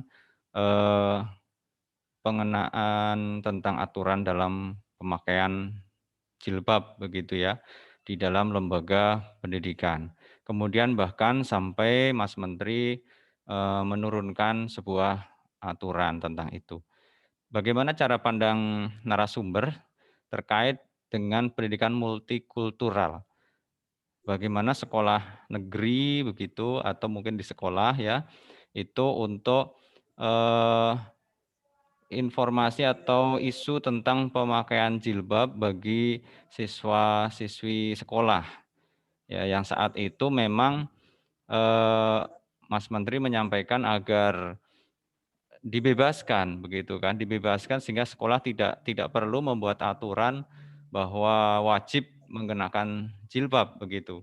Bagaimana konsep pandangan narasumber terkait dengan informasi demikian? Atau mungkin apa yang perlu diluruskan terkait dengan hal Assalamualaikum. tersebut?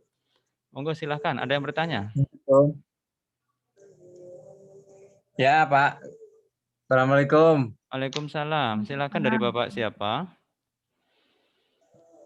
Saya Pak Ukas Oh ya, silakan Pak Ukas dari menyampaikan. Madrasah Ibtidaiyah Dari Uswatun Hasanah. Oke, silakan Bapak untuk menyampaikan pertanyaannya. Saya bukan mau bertanya, Pak, mengenai kasus-kasus kenakalan remaja, anak sekolah SMP, SMA misalnya ya. Tolong ibu-ibu nih dipaparkan yang hubungannya dengan Islam wasatiyah mungkin ya. Jadi Islam yang berhubungan dengan Islam wasatiyah. Sebab di dalam beberapa lembaga, Pak, setelah saya mengamati, terutama yang kadang-kadang tanpa sepengetahuan gurunya di sekolah atau di pondok pesantren, suka ada membuli. Nah, ini juga harus diverifikasi oleh pihak-pihak kita sebagai pendidik. Kadang-kadang ada anak yang stres gara-gara tekanan dari kakak kelasnya. Ini sering terjadi dan banyak terjadi di sekolah-sekolah terutama yang berbasis pesantren dan berbasis kedisiplinannya tinggi.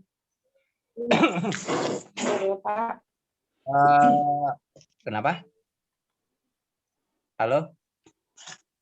Ya, tolong disikapi dengan baik karena ketika Bapak ini Mohon yang lain di-mute dulu mic-nya.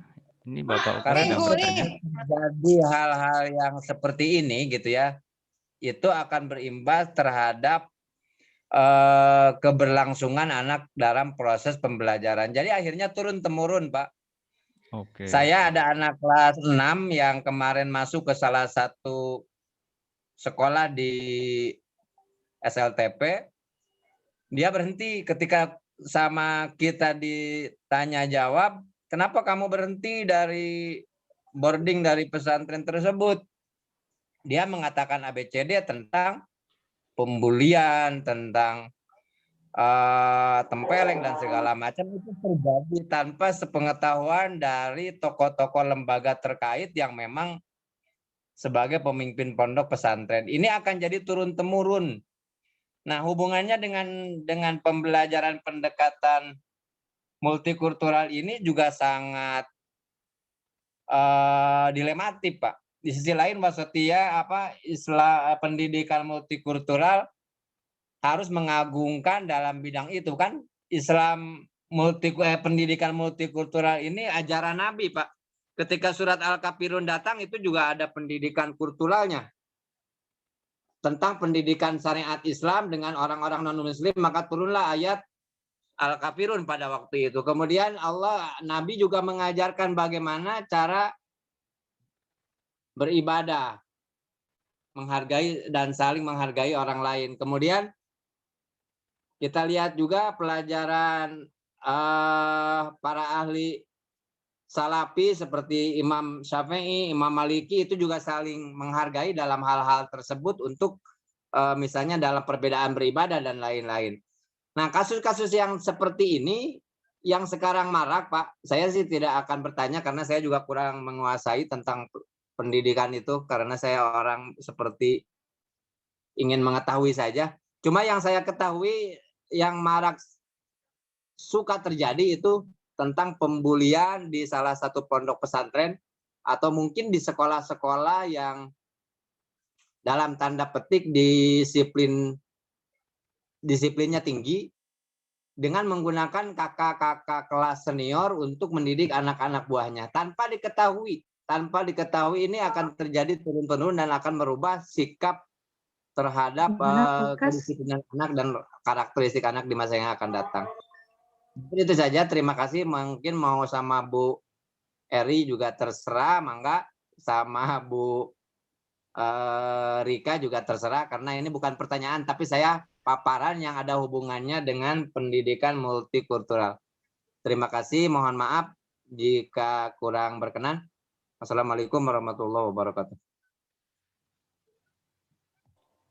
Terima kasih Bapak Ukas atas pertanyaan ya yang disampaikan.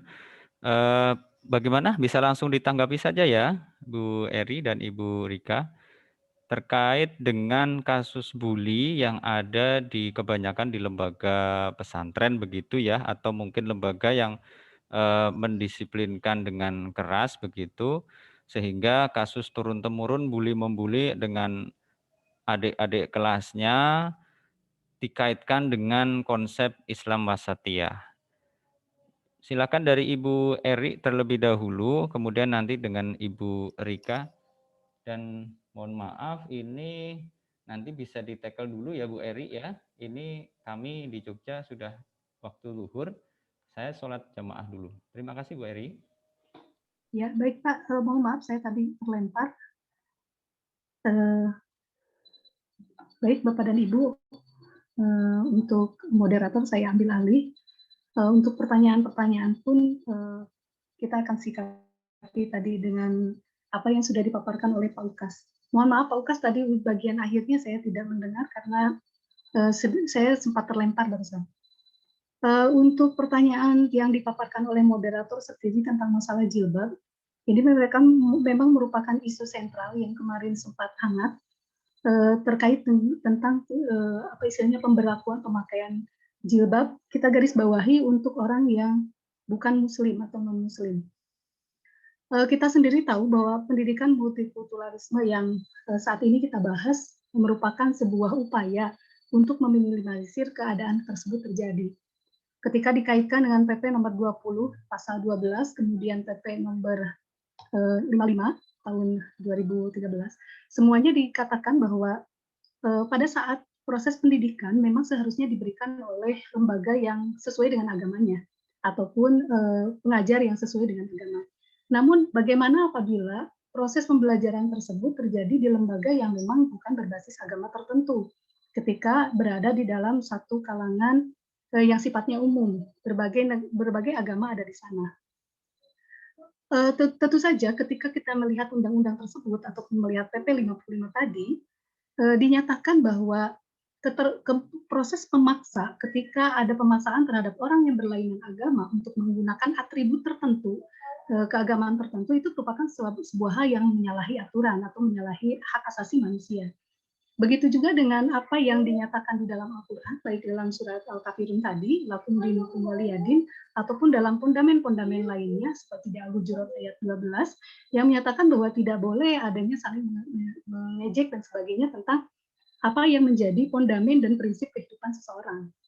Dengan kata lain, ketika proses pemaksaan itu terjadi kepada orang yang berbeda agama, mungkin kalau orang yang seagama itu bisa saja sebagai proses dari fondamen karakter atau pembentukan keadaan seorang siswa yang memiliki agama diharuskan untuk menggunakan hal-hal yang tertentu sesuai dengan agamanya. Tetapi ketika agamanya berbeda, itu tentu saja tidak patut untuk dilakukan. Begitu juga dengan orang Islam yang notabene sekolah di sekolah yang non-Muslim. Misalnya orang Islam yang sekolah di MY atau sebagainya, mereka berhak untuk menggunakan kerudung kalau begitu. Dengan adanya PP seperti itu, siapapun orang yang bersekolah dengan memiliki agama masing-masing, berdasarkan prinsip pendidikan multikultural, ini boleh menjalankan agamanya sesuai dengan apa yang dianutnya. Dengan kata lain, hal-hal yang viral tadi, memang ketika berkaitan dengan perbedaan agama, itu tidak boleh ada pemaksaan. Karena prinsip dalam Islam wasatiyah juga kan menyatakan bahwa toleransi itu adalah sesuatu hal yang memang harus dijunjung tinggi. Bagaimana halnya dengan kasus yang dibicarakan oleh Pak Ukas tadi? Saya tertarik tadi ada chat dari Bu Erni ya, Bu Erni Lestari dari MI. Bagaimana dengan pendidikan inklusif? Apakah pendidikan inklusif termasuk juga pendidikan multikultural? Kalau melihat dari latar belakang munculnya pendidikan inklusif, kita lihat sejarahnya, ternyata pendidikan inklusif itu muncul setelah adanya pendidikan multikultural. Artinya, pendidikan inklusif adalah bagian dari pendidikan multikultural yang dikhususkan untuk menjembatani bagaimana anak-anak yang mengalami diversifikasi ataupun disabilitas.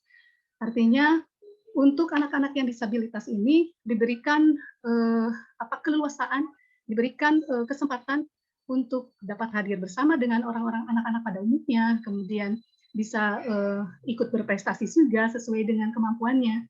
Bahkan ketika anak-anak itu jauh lebih pintar daripada yang lain, dia pun lebih bisa mengekspresikan kepintarannya dengan tidak diperkosa lah istilahnya, tidak diperkosa kemampuannya sehingga dia harus mengikuti kemampuan anak-anak yang lain.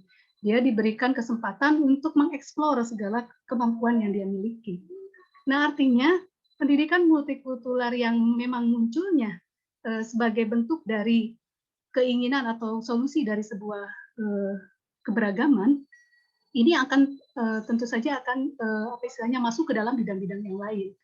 Dari segi ekonomi, kita tahu bahwa kesenjangan ekonomi ini merupakan salah satu faktor terjadinya konflik. Kemudian bagaimana pemusatan pemerintahan dari asalnya berpusat kemudian ke daerahan itu juga menyebabkan adanya keberagaman dan menyebabkan sebuah konflik. Oleh karena itu hal-hal yang viral tadi sebenarnya bisa diminimalisir ketika pemahaman tentang keberagaman itu dipahami oleh fondamen agamanya masing-masing. Artinya ketika kita kembali lagi kepada fondamen agama, khususnya agama Islam, saya yakin di agama-agama yang lain pun akan menjunjung tinggi nilai persatuan. Tidak ada satu agama pun yang menginginkan konflik di dunia ini, termasuk kita agama Islam.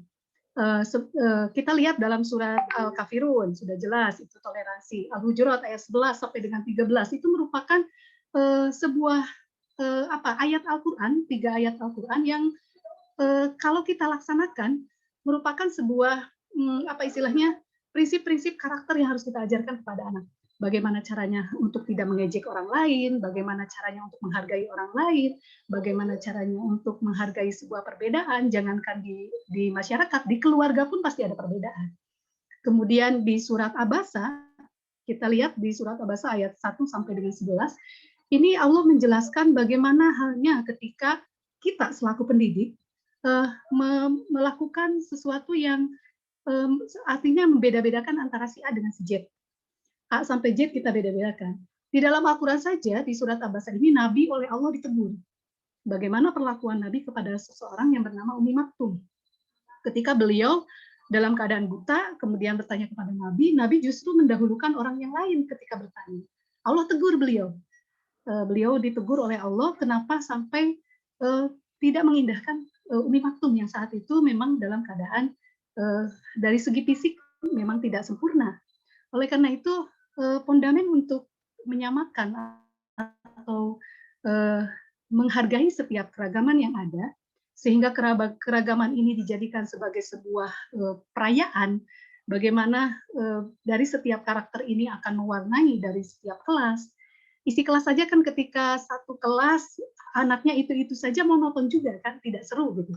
Sebagai wali kelas ketika mendapatkan anak yang luar biasa itu adalah tantangan tertentu yang menjadikan proses pendewasaan kita sebagai guru, proses pendewasaan kita bagaimana kita memberikan kebijakan kepada siswa kita ketika mereka dinyatakan oleh guru-guru yang lain merupakan anak yang nakal dan sebagainya.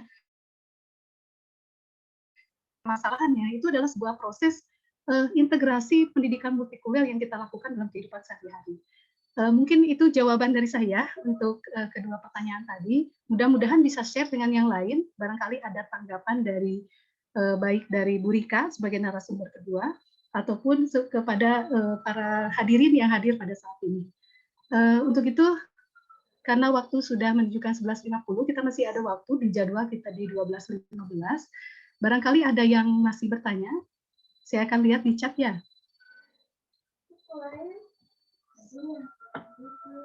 Bu Rika, barangkali mau menambahkan? Ya, di sini juga di chat bagaimana seharusnya sikap guru atau pimpinan satuan pendidikan terhadap sikap sebagian siswa senior yang melakukan bullying terhadap siswa junior. Tadi sebetulnya sudah dibahas juga ya Pak di implementasi pendidikan multikultural, sifat-sifat guru seperti apa dalam pendidikan multikultural ini, salah satunya untuk mencegah terjadinya bullying ini. Juga tadi juga menanggapi pernyataan Pak Ukas yang di pesantren ya Pak, di pesantren, di pondok seperti itu terjadi bullying. Saya pernah baca Pak, di sebuah pesantren terjadi bullying tersebut. Apalagi kan kita tahu kalau di pesantren itu tidak ada orang tua kan di dalam ya, hanya ada ustadz, ustazah di sana. Jadi siswa itu, santri-santri itu hidup dengan santri-santri juga dengan para ustadz, ustazah. Biasanya di pesantren itu adanya wali asuh. Wali asuh di sini itu pengganti si orang tua. Jadi kalau nggak salah di pesantren saudara ya Pak ya. Jadi di sana itu ada wali jadi itu sebagai pengganti si orang tua di rumah. Jadi biasanya 10 orang walinya ini. Kemudian yang kelompok ini walinya ini. Nah, mungkin bisa juga anak-anak itu bisa share apa sih masalah mereka itu ke walinya. Jadi memang kalau pesantren itu kan sangat banyak sekali santrinya, jadi tidak mungkin untuk dimonitor langsung. Jadi kalau di sekolah itu adanya wali kelas, nah kalau di pesantren itu adanya wali asuh ini, yang mudah-mudahan bisa menanggulangi tadi bullying dari kakak senior ataupun junior. Ini juga sama berlaku juga di sekolah, adanya bullying siswa senior dan siswa junior. Sebenarnya itu kayak apa ya, hal-hal terus yang sering terjadi di sekolah kami juga ada. Di sini tuh faktor dari wali kelas dan BK Bapak. Jadi ini bisa juga sebagai salah satu cara menjembatani agar tidak terjadi bullying tadi. Jadi wali kelas itu harus benar-benar mengetahui karakter siswa, keluarganya seperti apa. Ini juga saya mau memaparkan sedikit. Jadi di sini tuh dengan cara melibatkan, yang pertama itu kita harus melibatkan keluarga. Kita tanya, Bu, anak ini di rumah seperti apa? Apakah ada masalah sehingga terjadi akademiknya misalkan menurun? Kemudian ada apa masalah di keluarga? Misalkan mungkin adanya orang tuanya itu yang berpisah, biasanya seperti itu. Kemudian yang selanjutnya juga melibatkan sekolah. Nah, melibatkan sekolah di sini hal erat kaitannya dengan keluarga. Bisa juga kita biasanya kalau saya dengan BK, kita bisa dengan home visit ke rumahnya, seperti itu. Di sini juga ada juga ciri-ciri dari korban bullying itu seperti apa. Biasanya itu anak itu menghindari sekolah dan aktivitasnya, jadi menyendiri aja. Nah, kalau udah ada ciri-ciri seperti ini, ada apa sih dengan anak kita tuh? Kenapa anak kita ini menyendiri aja? Kemudian bisa juga dilihat dari pola makannya, kebersihannya, kemudian bisa dilihat juga dari prestasi akademis, bisa sakit menurun. Kemudian bisa juga dilihat dari suasana hati si anak. Nah, dari sana kita ceritalah dari hati ke anak tersebut dan mungkin nanti ada solusinya seperti itu. Udah azan ya. Kemudian ini ada dari Pak Sobur. Bagaimana kaitannya pendidikan multikultur dengan konsep merdeka belajar? Lantas bagaimana upaya lembaga pendidikan yang memiliki nilai plus pada bidang keagamaan menyikapi pendidikan multikulturasi agar tidak terbentur dengan nilai toleransi? Konsep merdeka belajar ini sangat-sangat erat kaitannya dengan pendidikan multikultur. Kita mungkin kadang ke anak itu terlalu diskriminatif ke anak itu. Kadang kita itu berlaku terstruktur aja, guru aja. Nah, konsep merdeka belajar ini di sini itu memberikan kebebasan kepada anak. Jadi anak itu bukan menjadi peserta didik yang kita ajar, tapi jadikanlah mereka itu teman bagi kita. Kadang saya pernah melihat waktu itu pelatihan juga dengan Bu Eri tentang merdeka belajar. Ada seorang guru, biasanya kan kalau kita ke kelas dengan gayanya kita yang sudah penuh dengan ilmu gitu, udah penuh dengan ilmu, jadi gaya aja mengajar di kelas seperti itu. Padahal kita tuh tanpa anak itu tuh bukan robot yang kita harus kayak gini. Nah, bukan seperti itu. Nah, si ibu tersebut yang awalnya kurang disukai, bahkan nggak disukai ya Bu Eri ya, nggak disukai sama anak-anaknya, menjadi guru favorit di sekolahnya. Awalnya itu mereka guru tersebut itu menjadikan anak tersebut itu apa ya, media saling belajar juga. Jadi ditanya, contoh juga ada di sana yang ngajar matematika itu kadang suka gini, kumpulkan, kemudian ini soalnya kumpulkan 5 menit gitu, kayak gitu. Itu guru yang kurang merdeka belajar. Nah, video satu lagi guru yang merdeka belajar ditanya dulu, misalkan apa yang kalian ketahui tentang waktu itu tentang apa Bari? Tentang bidang datar kalau nggak salah. Biarkan anaknya itu mengeksplor dulu, mengeksplorasi apa sih bidang datar itu. Sampai ada anak itu yang memberitahukan benda-benda di sekitarnya. Ada yang menyebutkan misalkan penggaris, ada yang menyebutkan apa. Jadi eksplor dulu pendidikan anak tersebut, pemahaman anak tersebut. Nah, baru kita nanti menyimpulkan. Jadi bukan kita yang memberikan terlebih dahulu definisi, tapi dari anak baru nanti kita bisa menyimpulkan. Seperti itu mungkin. Kemudian yang selanjutnya boleh ke Ibu Eri. Ya, terima kasih Bu Rika. Sedikit menambahkan tentang Merdeka Belajar ini. Erat kaitannya dengan multikultural, karena bagaimanapun proses kemerdekaan di dalam belajar, baik dari segi guru maupun peserta didik, ini menggambarkan adanya proses keterlibatan dari semua pihak. Baik keterlibatan orang tua sebagai fondamen awal di rumah, kemudian pelibatan guru sebagai fondamen di sekolah, dan siswa sendiri. Artinya ketiga komponen ini dalam Merdeka Belajar betul-betul difasilitasi, bagaimana mereka melakukan refleksi ketika proses pembelajaran terjadi, kemudian bagaimana evaluasi ketika hasil pembelajaran yang kita lakukan terjadi juga kepada siswa. Artinya dari sebuah kesepakatan ketika proses belajar, kemudian sebuah refleksi ketika akhir pembelajaran, dan sebuah penilaian yang memang betul-betul melihat keadaan para siswa, itu merupakan bentuk dari keragaman yang difasilitasi sebagai sebuah bentuk kekayaan dari keadaan seluruh siswa tersebut. Karena bagaimanapun tidak bisa kita paksakan seseorang yang memiliki hambatan untuk mengikuti apa yang seharusnya guru inginkan. Artinya proses keterlibatan siswa ketika akan proses pembelajaran itu dilakukan merupakan bentuk dari penghargaan terhadap keragaman yang ada sebagai bentuk dari multikultural yang dimasukkan ke dalam kemerdekaan dalam belajar. Barangkali itu yang bisa kami jelaskan, Bu Rika, karena adzan sudah masuk. Barangkali kalau tidak ada lagi pertanyaan, kita tutup saja sesi ini. Bisa, Bu Rika? Ada satu lagi, Bu. Oh, masih ada? Ya. Di chat, jadi di sini tuh ada seorang guru yang mengajar di sekolah Islam, tapi di salah satu ada beberapa murid yang berbeda agama. Katanya tuh kalau misalkan menjelaskan pelajaran selalu dihubungkan ke tauhid, iman kepada Allah, tapi saya khawatir mempengaruhi murid yang berbeda agama tersebut. Seperti itu bagaimana solusinya? Ibu boleh memaparkan sedikit? Saya pernah di kondisi seperti ini mengajar di satu sekolah yang mana sekolah umum. Jadi di tersebut itu ada yang beragama Islam, ada juga 1-2 orang yang non Muslim.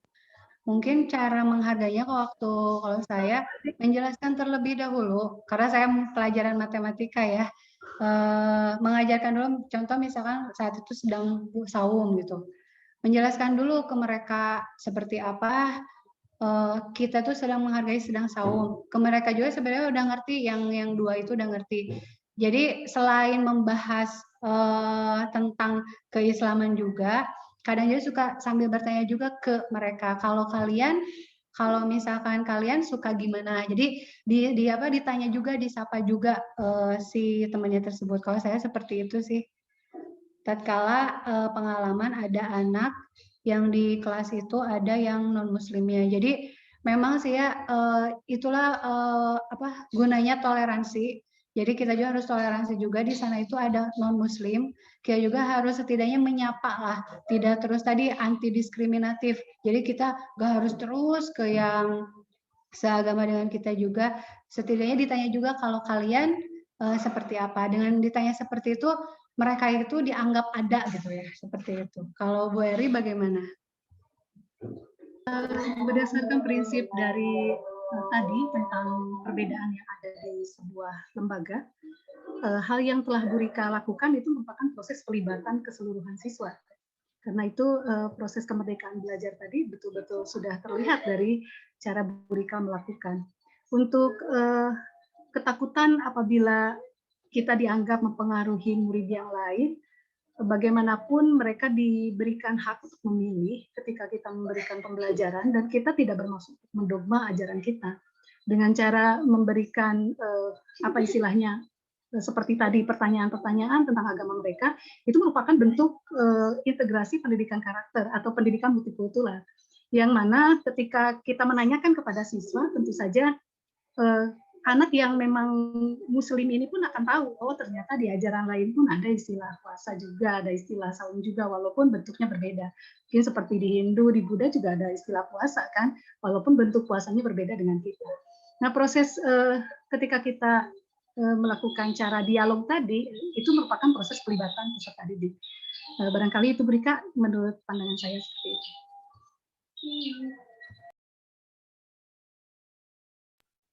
Mute-nya dibuka dulu, Rika. Unmute mic-nya. Bu mungkin sudah nggak ada Ya. lagi. Ya, kalau tidak ada lagi, karena sudah masuk waktu zuhur, kita lanjutkan ini di pembahasan. Kalau ada hal-hal yang ingin ditanyakan, kita siap di WA ya Bu Rika, atau di pembahasan lain kita bisa bertanya, kita saling berbagi di tempat yang lain. Alhamdulillah wa syukur ala nikmatillah, saya akan tutup acara demi acara sudah selesai dari awal pembukaan. Untuk yang sudah hadir sejak pukul 9.30, bahkan ada yang ketika saya buka Zoom-nya sudah hadir. Terima kasih Pak Ukas dan Pak Hanan yang dari Kalimantan. Terima kasih atas kehadirannya. Kemudian Pak Ma'ruf yang sudi untuk meminjamkan akun Zoom-nya dan sudi untuk menjadi host dan moderator untuk acara kami. Alhamdulillah tugas yang diberikan oleh Diklat jarak jauh atau pelatihan jarak jauh Balai Diklat Keagamaan Bandung, alhamdulillah sudah kami selesaikan. Terima kasih atas bantuan Bapak dan Ibu. Terima kasih juga kepada pihak pendidikan madrasah atau Penmad Kabupaten Sukabumi. Terima kasih atas seluruh keterlibatan para pendukung, khususnya dari Civitas Akademika MTSN 3 Sukabumi. Saya ucapkan terima kasih. Terima kasih Pak Kurikulum sudah hadir, kemudian Pak Kesiswaan juga sudah hadir. Alhamdulillah wa syukur ala nikmatillah, semuanya mendukung Bu Rika. Alhamdulillah semua sudah selesai. Terima kasih saya aturkan kepada seluruhnya. Sebagai penutup kita ucapkan alhamdulillah bersama-sama. Alhamdulillahirabbil alamin. Kami berdua sebagai closing statement dari saya khususnya, pendidikan multikultural ini merupakan sebuah paradigma pendidikan baru yang memang pada dasarnya dalam pendidikan Islam ini bukan hal yang baru. Artinya perbedaan yang sudah terjadi di antara kita sebagai bangsa yang memang bersifat plural, sebuah kekayaan yang harus kita terus-menerus lestarikan. Dan kita minimalisir menjadi sebuah madaratnya, yaitu keragaman menjadi sebuah musibah yang artinya menjadikan sebuah konflik. Bagaimana kekayaan ini bisa meminimalisir konflik yang ada. Dari saya dan Bu Rika, mohon maaf lahir dan batin atas segala kesalahan apabila dalam penyampaian kami ada salah dan hilafnya. Billahi taufiq wal hidayah. Wassalamualaikum warahmatullahi wabarakatuh. Untuk daftar hadir boleh diisi kembali